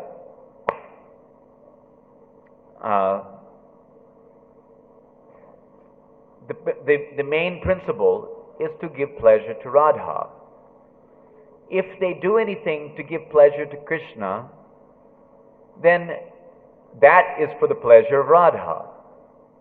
If they do anything for the pleasure of anyone else, or even for the pleasure of themselves, that is for the pleasure of Radha. The main feature of their devotional attitude is that they see the importance of acting as an instrument in the hands of their Guru. They are only, let's say, because after all, as Lord Shiva tells to Parvati, that Vishnu Aradhanam is the topmost. Worship of Vishnu or Krishna is the topmost. But even higher than worshipping Vishnu or Krishna is the worship of Vishnu or Krishna Tadiya, the devotee of Krishna. So we are to focus in the context of the present chapters, following in the mood of Rupa and Rati Manjari, as they have been displayed aptly by Rupa Goswami and by Raghunath Das Goswami, following in the mood of our predecessor Acharyas in the line from Janava, those who are, let's say, recognizing within themselves the inherent capacity to augment the Madhurya Ras, they must essentially prepare themselves by appreciating and adopting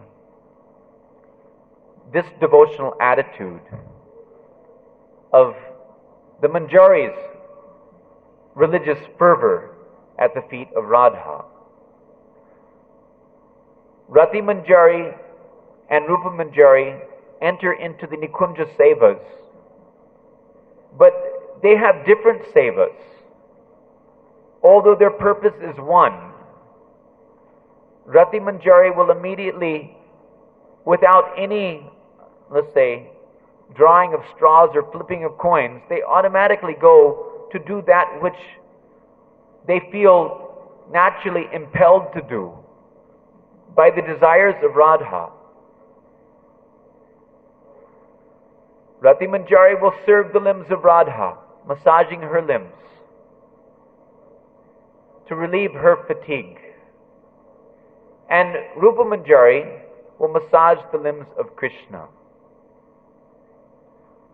So someone will think at a casual glance that Rupa Manjari must be Krishna Asamasneyadika, but no. Rupa Manjari understanding the pain in Radha's heart.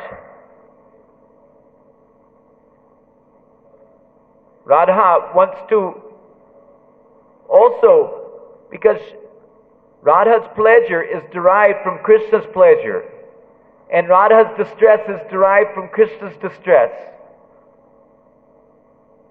So understanding that and being in tune with Radha's heart, she understands that Radha is distressed on knowing the tiredness of Krishna's limbs.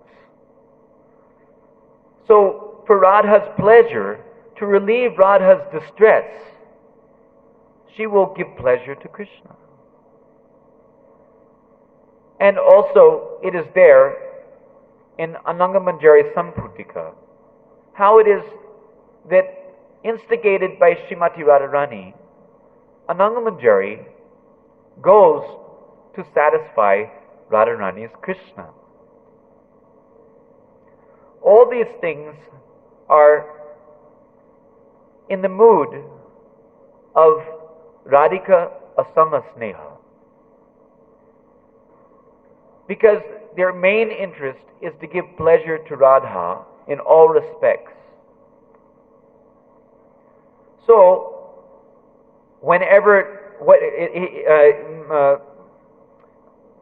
we should understand that in this book, Radha Rasa Sudhanidhi, of course now I'm giving a class on Radha Rasa Sudhanidhi, but we should understand something about the purpose of Prabodhananda Saraswati Thakur's appearance, or we should say Tunga Vidya Sakhi's appearance as Prabodhananda Saraswati Thakur. Tunga Vidya is one of the Ashtasakhis who is having this Radha Krishna Samasneha. She is equally disposed toward Radha and Krishna. But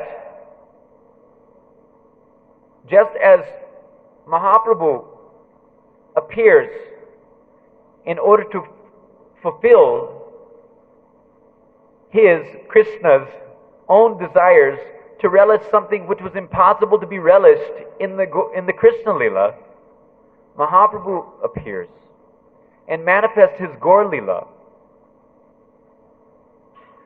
to access an experience which was otherwise, let's say, impracticable in the matter of his relishing Radha's bhav. So similarly, many others of the Parshadas of Krishna, they also appeared in the Leela of fulfillment, that is, Gaur Leela, to fulfill the desires which were unable to be fulfilled in their Krishna Leela. Krishna does such a thing. So the other associates of Krishna say, hey, that's a great idea too. You know, let us also do. We also want to. You can do the impossible, so we can also do the impossible. We can fulfill our impossible dreams by also becoming counterpart associates of Gaura. So, Prabodhananda Saraswati Thakur, he is Tunga Vidya Sakhi, who's seeing the unparalleled devotional ecstasy of the maidservants of Radha, also wants to relish, experience, enter into that Radha Dasyam, enter into that, let's say, Dasi Bhav. So, as Prabodhananda Saraswati Thakur, he is absorbed in Manjari Bhav, and he is giving expression, the full gamut expression to the full gamut of Manjari Tattva in his Radha Rasa Suranidhi. Here we see that he's saying that may all these activities, relishing Govinda Katha, decorating Krishna's form, like we decorate the deity with nice clothes and ornaments and garlands, that let this all be done for the pleasure of Radha. Let this be done for the pleasure of my Guru, as I, by his grace, have become a fit instrument in her hands. So, this is the mood. And he goes on further to say that the best of variegated ornaments, this is what we have to look forward to if you're interested in augmenting that bhav. If there's no interest, then what can we say? Haribol, do your own thing. But if there is an interest in augmenting that bhav, sprouting in your heart by having heard about the topics of Krishna's activities with his gopikas, then these ideas will be very profound and influential in the matter of cultivating that bhav. The best of variegated ornaments, brilliant silken dress, and magnificent corset, nicely decorated by her girlfriends with tilak, perfumes, and flower garlands too, who has completely mastered all self-taught arts of music and dance. When will our Swamini allow us entrance into the beautiful Rasa festival of sweetness? This is the goal of our life. As Prabhupada purports Narottam Das Thakur in one of his songs, that the goal of this Krishna consciousness movement is to participate in the Rasa festival of Radha and Krishna. When nice jeweled waist bells, bangles, anklets, decorated by the best of ornaments, the great circle of dancing sweetness, astounding pastimes while enjoying the Rasa festival. Listen, although we are dancing, this is the Manjari speaking, although we, as Manjaris, are dancing with our beloved Krishna's strong arms about our necks, still we will only look toward the footprints of our Raseshwari, Srimati Radharani.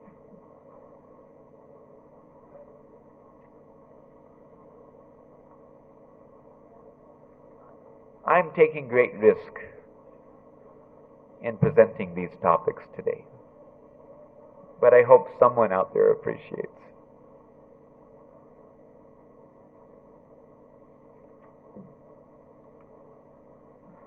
If out of affection, Radhe, you order me to go to your beloved and play the role of a lusty love thief, play the role of a lusty love thief, then please hear my resolute conviction. This is something we have to look forward to. But please remember that because it does not, let's say, breach the principles of Radhika Asamasneha, it never, let's say, it never loses the Bhavalasrati. Bhavalasrati, wherein the Bhavas of the Sakhi or the Swamini or the Yuteshwari, Radha, become manifest in the heart, is never lost. Yet,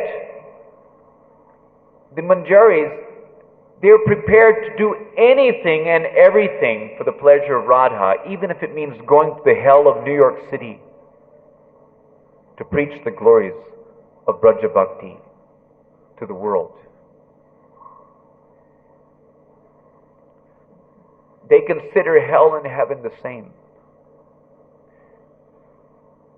As we mentioned, they consider Vaikuntha hell without the flute-playing lover of Radhika.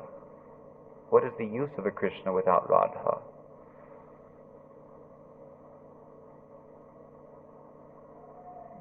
If out of affection, Radhe, you order me, prepared to do any order. Of course, different maidservants will have different, let's say, moods. So, some maidservants like Mani Manjari, even if she's ordered to do so, she will cling tightly to the feet of Radha and refuse, transcendently disobeying the orders of Radha, which is another subject matter. But just to show, in principle, how, in general, the maidservant's mood is to do anything and everything, whatever is required, to relieve the distress of the heart of their Swamini. If you order me to go to your beloved and play the role of a lusty love thief, then please hear my resolute conviction.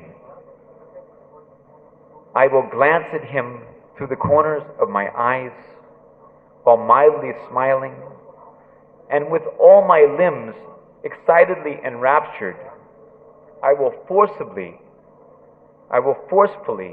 lock him in a robust embrace, all the while relishing the mellows of your lotus feet. These are very, very profound statements which will help to, let's say, round out the understanding of the Manjari's attitude of loving service at the lotus feet of Srimati Radharani.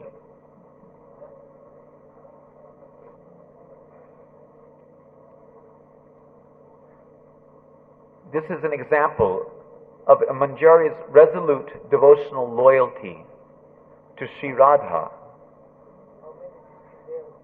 Krishna says, "This maidservant is the object of mercy for the mistress of my life."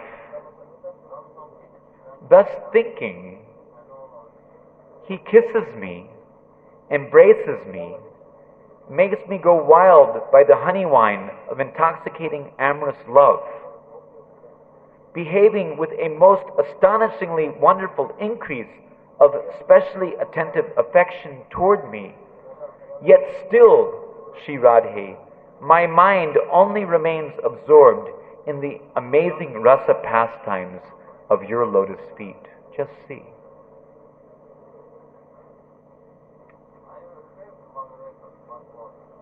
So,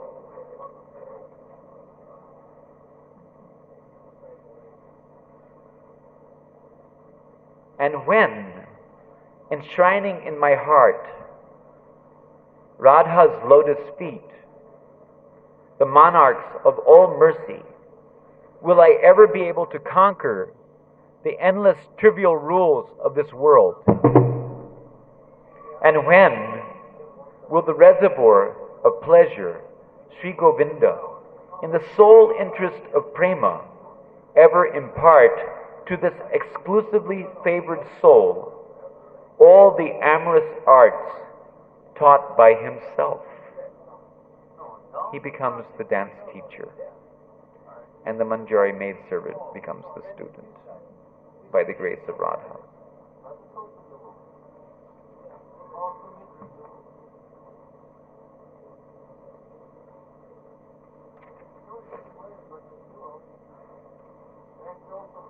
And I have, in closing, one more or two more, maybe. Where did it go? Yes, here it is, one more, if you don't mind.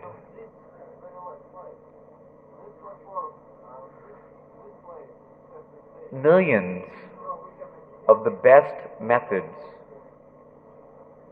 two more, excuse me. Millions of the best methods of regulated devotional practice become as rejectable as garbage.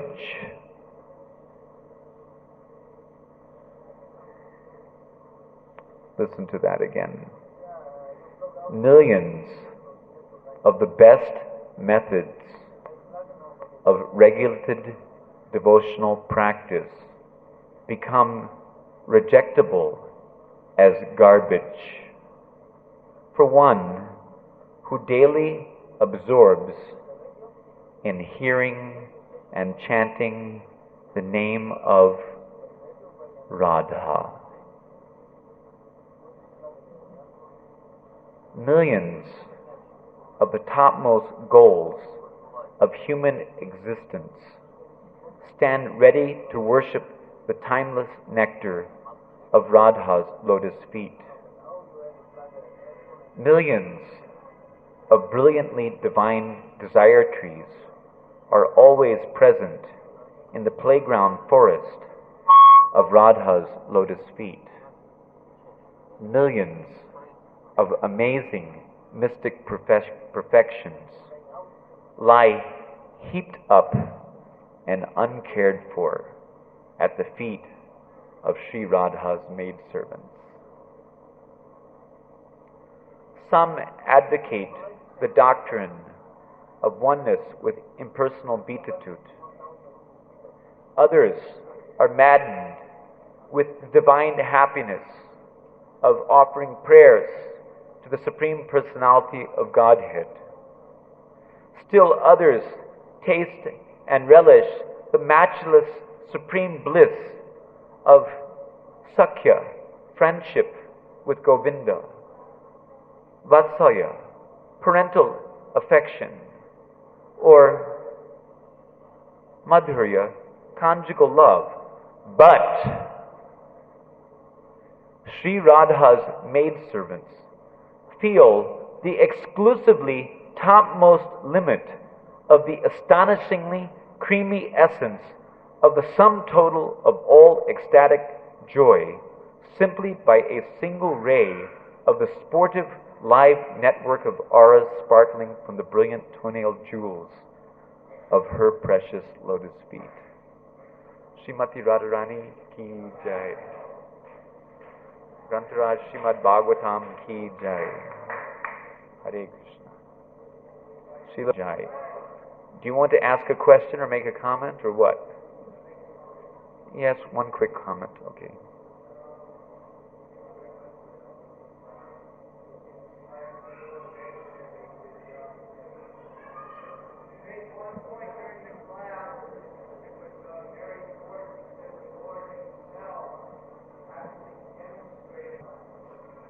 As Mahaprabhu.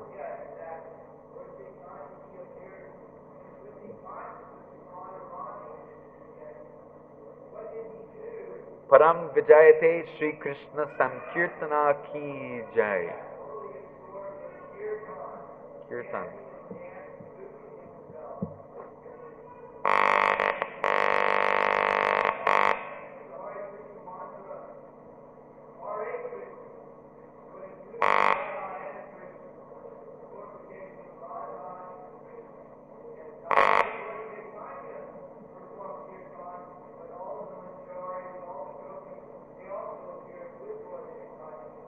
yeah, not only that, but the Sakas and others also participated in the kirtan.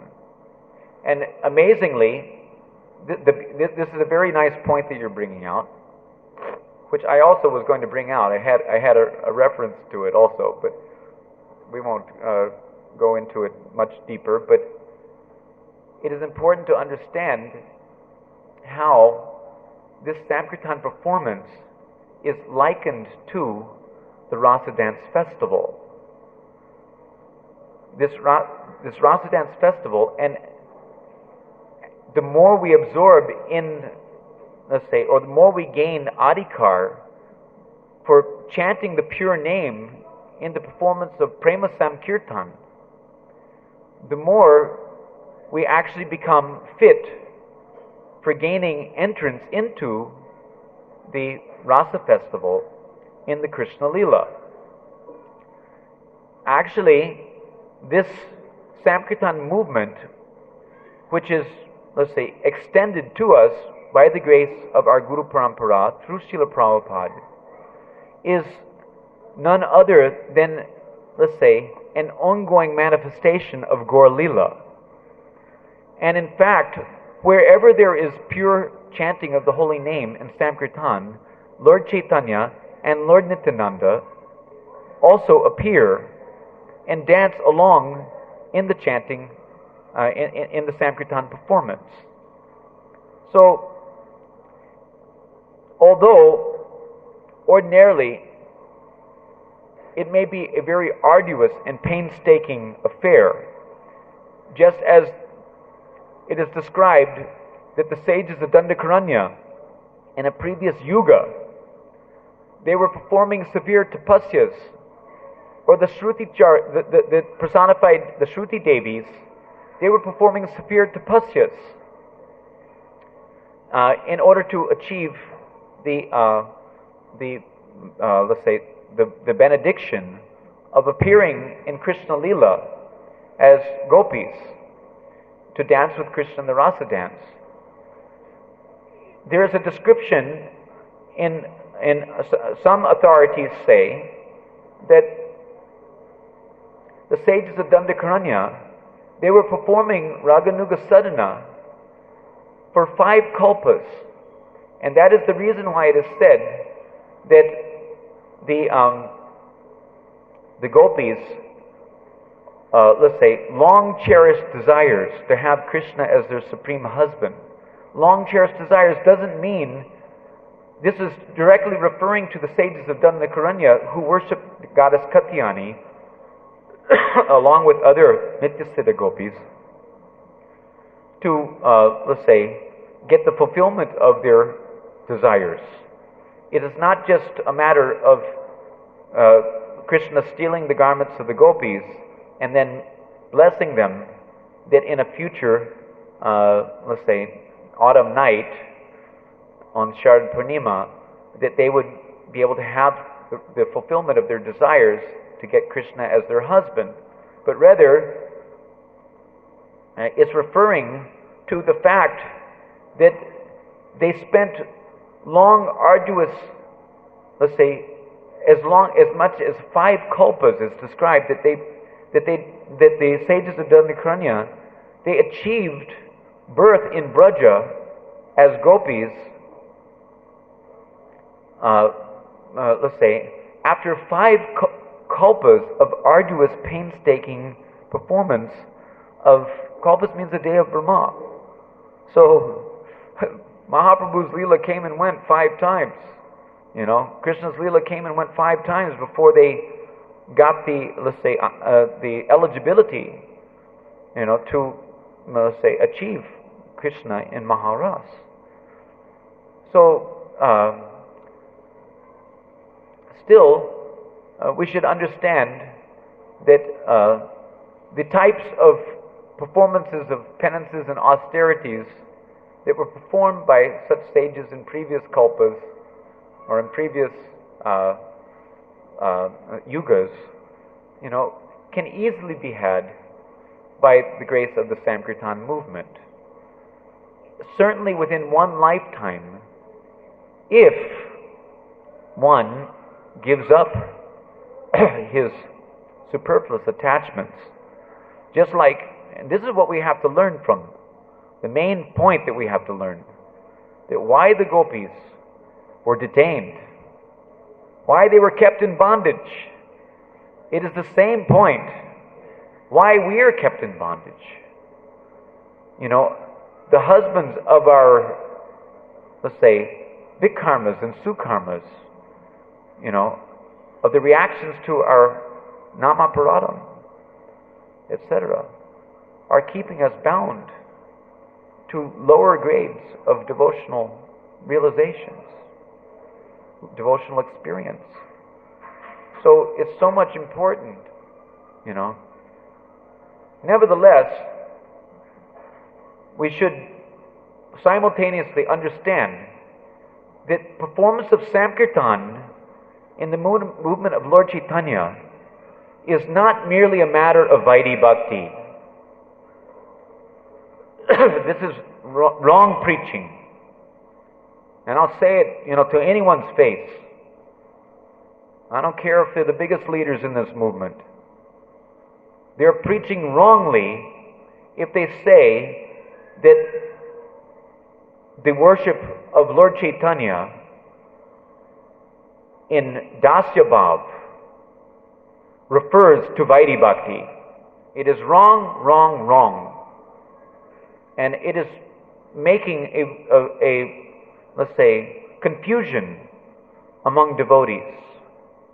Worship of Lord Chaitanya in Dasya Bhav means to serve Lord Chaitanya in the mood, understanding that he is the manifestation of the heart of Radha, and serving him, assisting him, as did the other associates of Lord Chaitanya, in augmenting his relishment of that bhava. That is to serve, and that in effect is tantamount to the cultivation of Manjari Bhav, by which one gains the adhikar to become as a maidservant of Radha in the Krishna Leela. So the performance of Sankirtan in Dasya Bhav, in Lord Chaitanya's mission, assisting him in his relishment of Radharani's ecstasies, is the cultivation of Rag Bhakti.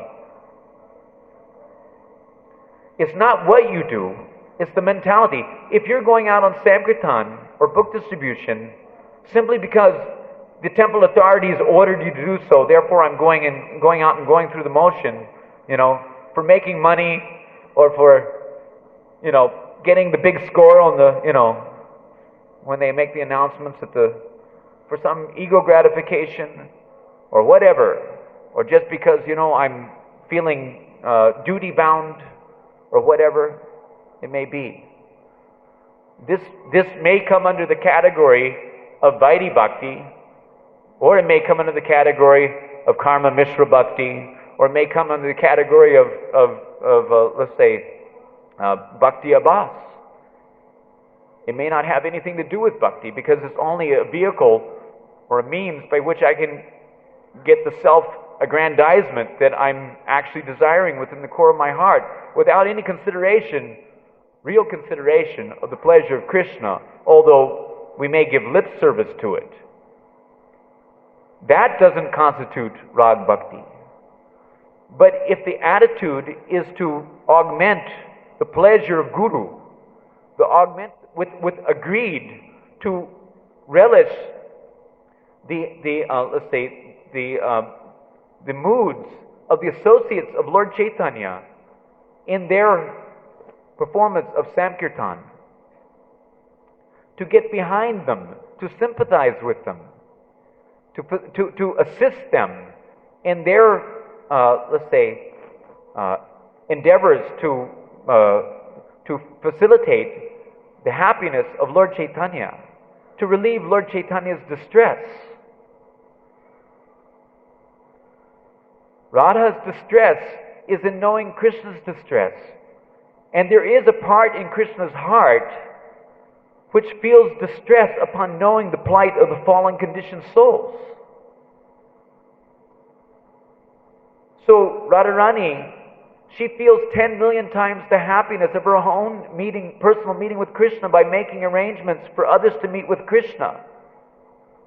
Therefore, the fulfillment of the external purposes of Lord Chaitanya's advent in the matter of broadcasting the Sankirtan movement for the benefit of the fallen conditioned souls is, let's say, a necessary, integral part of Mahaprabhu's relishment of the Mahabhav of Srimati Radharani in the matter of experiencing 10 million times the happiness of her own happiness and distress in meeting and separation from Krishna by making the arrangement for others to also meet with Krishna. So to participate in that mood, to participate in the Sankirtan movement of Lord Chaitanya, in the mood of assisting Gora and assisting the Acharyas in their endeavors to assist Gora in the matter of relieving his distresses, which ultimately are founded in Krishna's distresses. Radha's distress on knowing Krishna's distress for the fallen conditioned souls, to give them a chance to also enter into the rasa dance, which gives Radharani the greatest pleasure.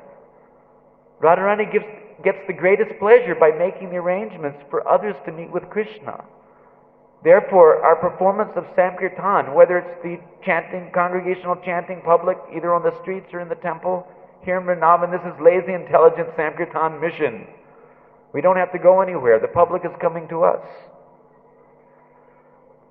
So, whether it's performing Sankirtan by chanting the holy name, broadcasting the holy name, or whether it's performing Sankirtan in the matter of the Brihad Kirtan book distribution process of enlightenment of fallen conditioned souls, or whether it's the worship of the deity in the temple, or whether it's cleaning the temple or cooking for the devotees, the army runs on its belly,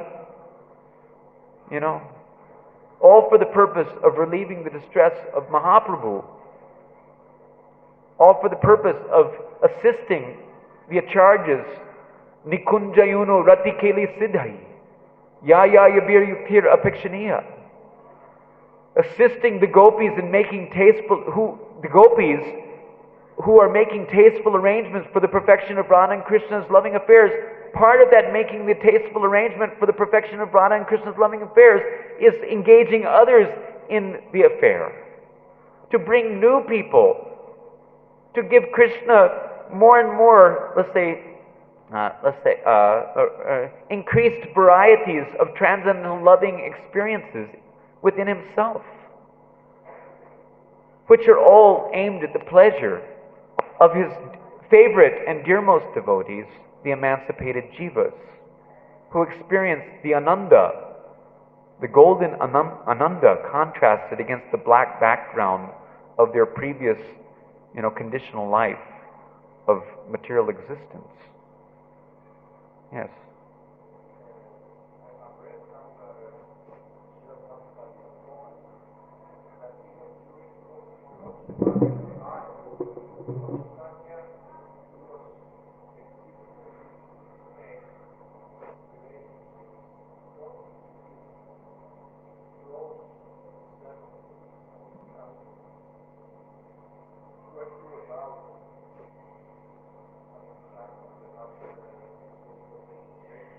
Yes, this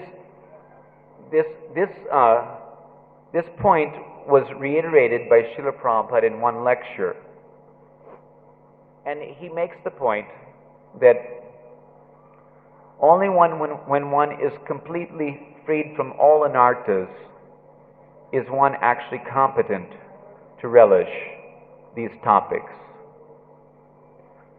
and that should be understood in its proper context. Because,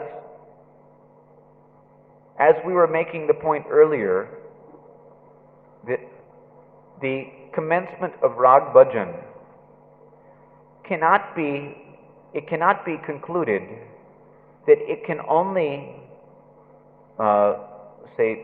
manifest in the lives of devotees who are completely free from all anarthas. Because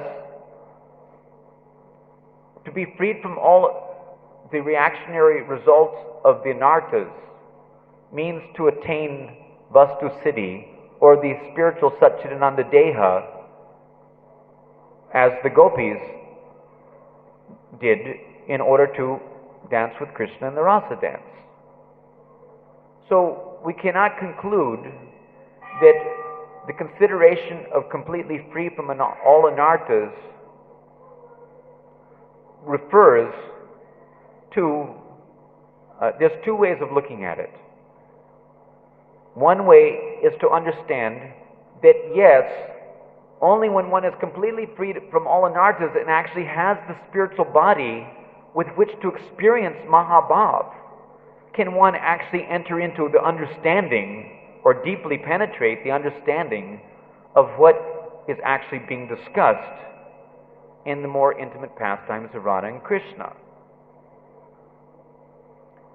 Because no sadhaka can actually penetrate because they have no practical experience.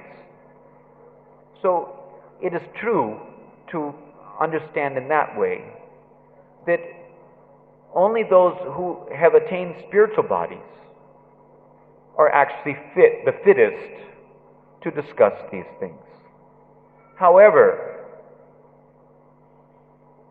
Prabhupada also says in the same lecture, Prabhupada tells that because you are devotees,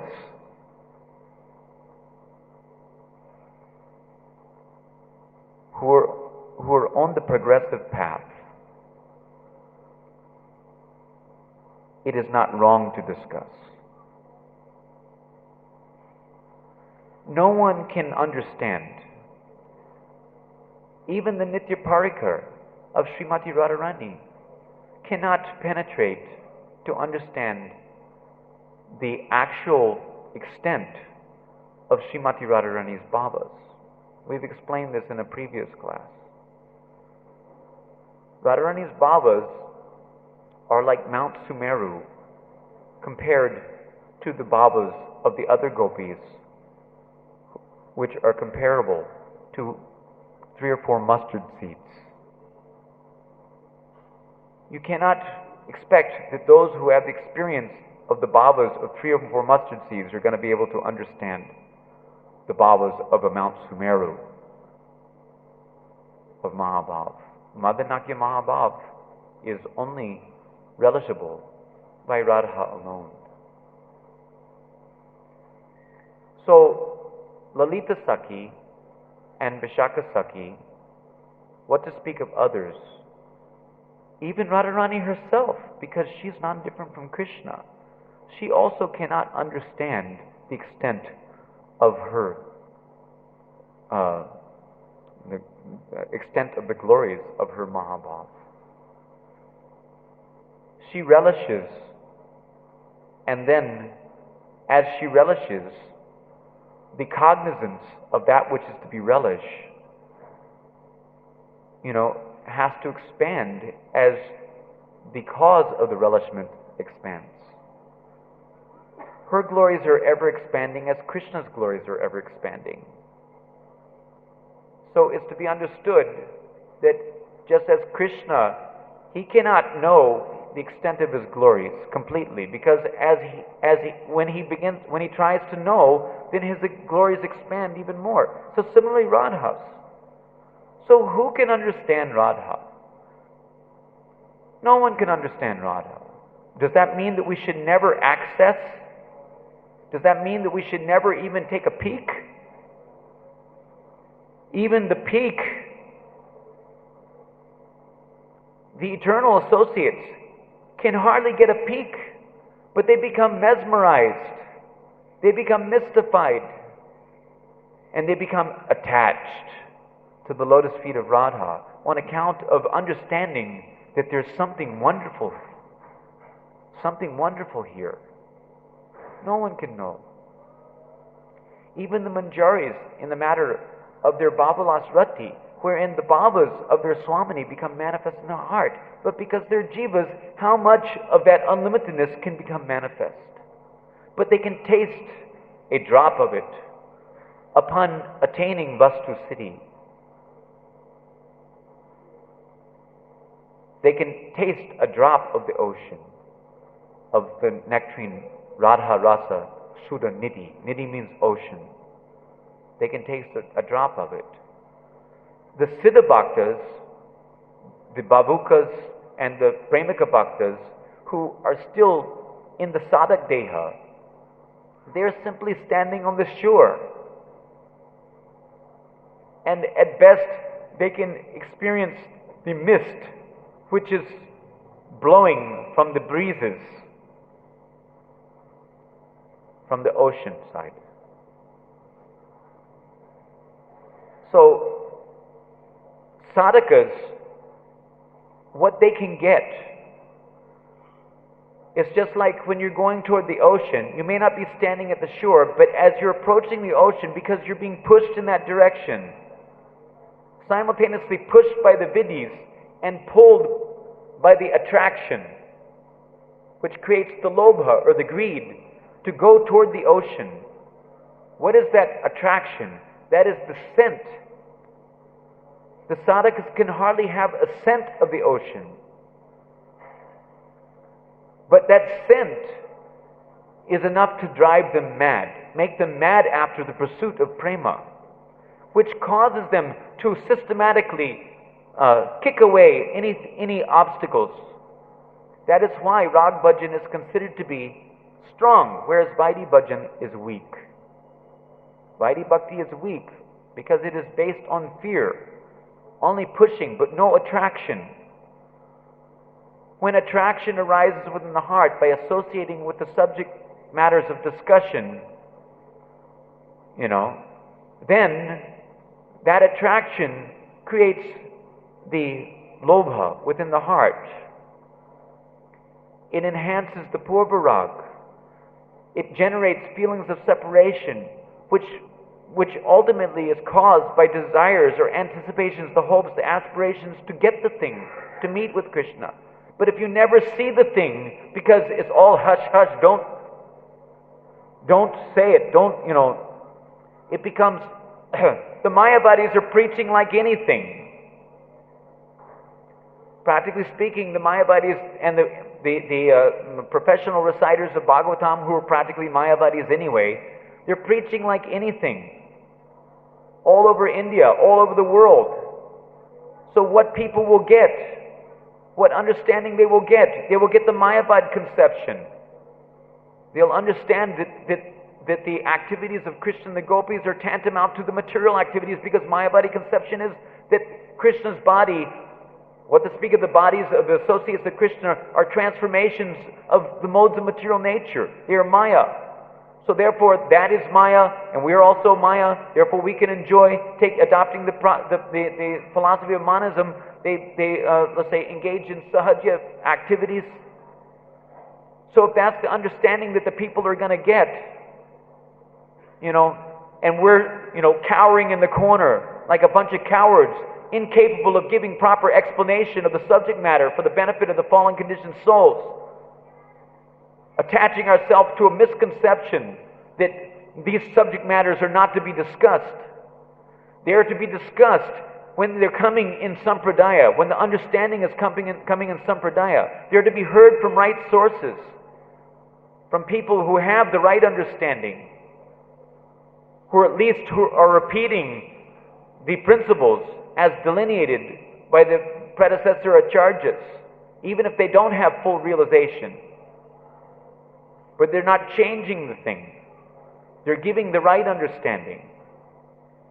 When we say Krishna is Satchidananda Vigraha, what do we understand about what we just said? Do you know what is Satchidananda Vigraha? Do you know what is, Mahabhav Surupini? Can anyone say? No one can say. Practically speaking, only those who have experienced and realized the Satchidananda, Siddha Sarup, at least on the stage of Bhava, they can get some glimpse of the meaning of the thing. But for us, as, neophyte sadhakas, etc., we hear again and again, Ishvara Parama Krishna, such, what does it mean? Ishvara Parama Krishna, such, these are basically words that are, going in one ear, out the other. They create some impression. But what impression can they create? But they're the words of the acharyas, therefore they're purifying to the heart to hear them. And by hearing them, even if we don't understand, but we go on hearing, and gradually our heart becomes more purified and we become more eligible. Our adhikar increases, and we can gradually at least begin to get a sense of the meaning of the subject matter. And when we get a sense of it, that scent will allure us and away from Maya, to the spiritual platform. So therefore, it is described by Srila Prabhupada in Nectar of Devotion that the eagerness to follow in the footsteps of the Brajbasis can only appear within the heart of a devotee when he is completely freed from material contamination. But then he expresses what he means by completely freed from material contamination. He says there is a stage in the development of bhajan called anarthanavritti. So we have to see Adao Shraddha, Tata Sadhu Sangha, Bhajana Kriya, Anarthanavrityasa, and onward, Nishta, Ruchi, Asakti, Bhav, Prema. So Anarthanavritti, and this is what is being discussed in this purport, where it's describing that by hearing, the effect is Anarthanavritti. At the stage of Anarthanavritti, by hearing about the pastimes of Krishna, the scraps of material desires become driven out from the heart. All inauspicious things and all so-called auspicious things become driven out from the heart by this hearing process.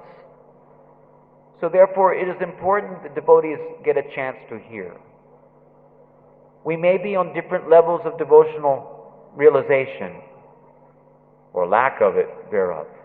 But to give chance for the realizations to come about, we should be introduced to the subject matter.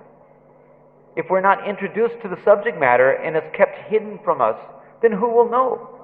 Who will know about it? Who will get the benefit? But it should be explained properly in the context of the Siddhanta of our Gaudiya Sampradaya.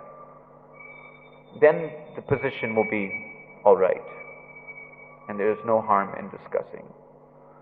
The more intimate pastimes, there are many books which are much more intimate in the descriptions of the pastimes of Radha and Krishna than what we will see in the pages of the Bhagavatam. So we may want to reserve them for later stages of pure devotional development. But at least the basic preliminary understanding of the principles of Sambandha, Abhideya, and Prayojan tattvas should be displayed so that people can get, a grasp. They can grasp the ideal, at least to a certain extent, and go for it. So there's need to discuss these things in the assembly of Vaishnavas. Others who are passing through, they're not going to hear, they might hear something, but in the assembly of devotees, especially interested devotees who come all the way to Vrindavan, because of attraction to Vrindavan. We must admit that there's some attraction to Vrindavan. That attraction to Vrindavan is attraction to Krishna. So we can't deny that. And we have to inspire, we have to nourish, encourage, fan the spark into the fire. How can we do that unless we discuss? At the same time, it is a fact that the principles of rasa tattva, etc., should never be disclosed. They can never be imparted to persons who are so neophyte, who have such pliable faith, that they cannot even appreciate that Krishna is the Supreme Personality of Godhead in theory. If the theory is intact, if someone has heard from the proper source, and the theory is there, then on the basis of the application of the theory, the realizations can come. The proper realizations can come. Those who have pliable faith means those who are not understanding or not accepting that Krishna is the Supreme Personality of Godhead.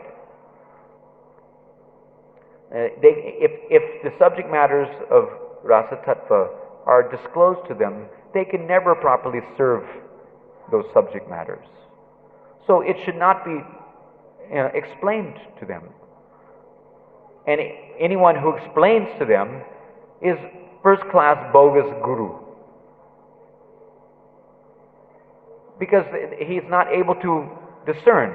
But those who have that understanding, who are sitting at the feet of such a devotee as Śrīla Prabhupāda, who adamantly again and again and again presses the point, don't forget, Krishna is the Supreme Personality of Godhead. One should not distract himself to any other form than Swayam Rup Krishna, who has two arms, playing the flute, beautiful lotus eyes, that person who's the lover of Srimati Radharani, the friend of Subal, the darling son of Nanda Yashoda.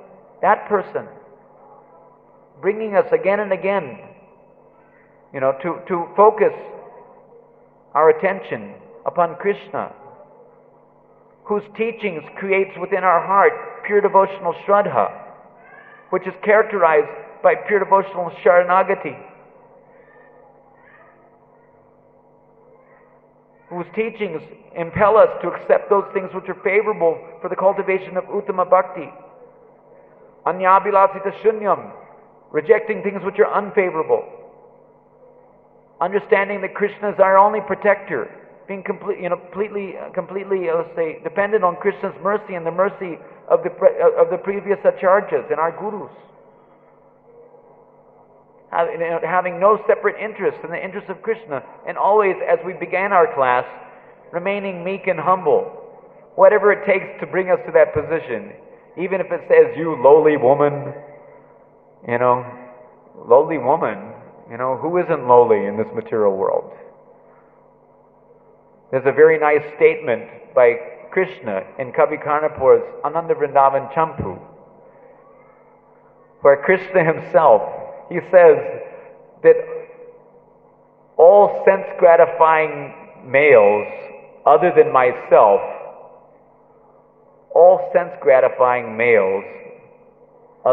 so-called males, other than myself, are vile creatures. Vile creatures. And all women, except the gopis, are low. So, someone could say, wait a minute, who is this Kavi Karnapur, to put such a statement, who is this Krishna to say such things anyway? Don't you realize that we're women? Don't you realize that, that we're men, we're competitors to Krishna? Who is he to say that, because I'm to say he's a sense gratifier, so I'm a sense gratifier, so, who is he to say, things which are equal to the same thing are equal to each other?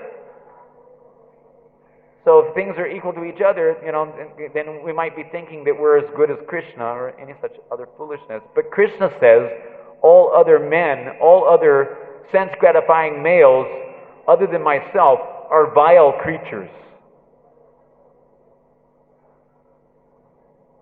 And all other women, except the gopis, are low. That's to put us in our place. Krishna's putting us in our place. Why? To make us humble. Because if we're not going to have the humility and accept that I'm in a lowly, fallen, degraded condition of life, then I'm not even going to be able to get off square one in our progress to devotional perfection. So that is their mercy. It is the mercy of the Vaishnavas that sometimes they remind us of these things, so that we don't become too puffed up, with a pretentious, misconception about ourselves. No high estimations of ourselves, please. Because it will not do us any good. better to think that we're dirtier than the dirtiest of the dirty. You know, we're lower than the lowest of the low, worser than the worstest of the worst. You know, that's our real position. And from that standpoint, we can actually cry out for mercy and hope to get it. All right, anyway, Hare Krishna. Enough's enough. Śrīla Prabhupāda ki jai.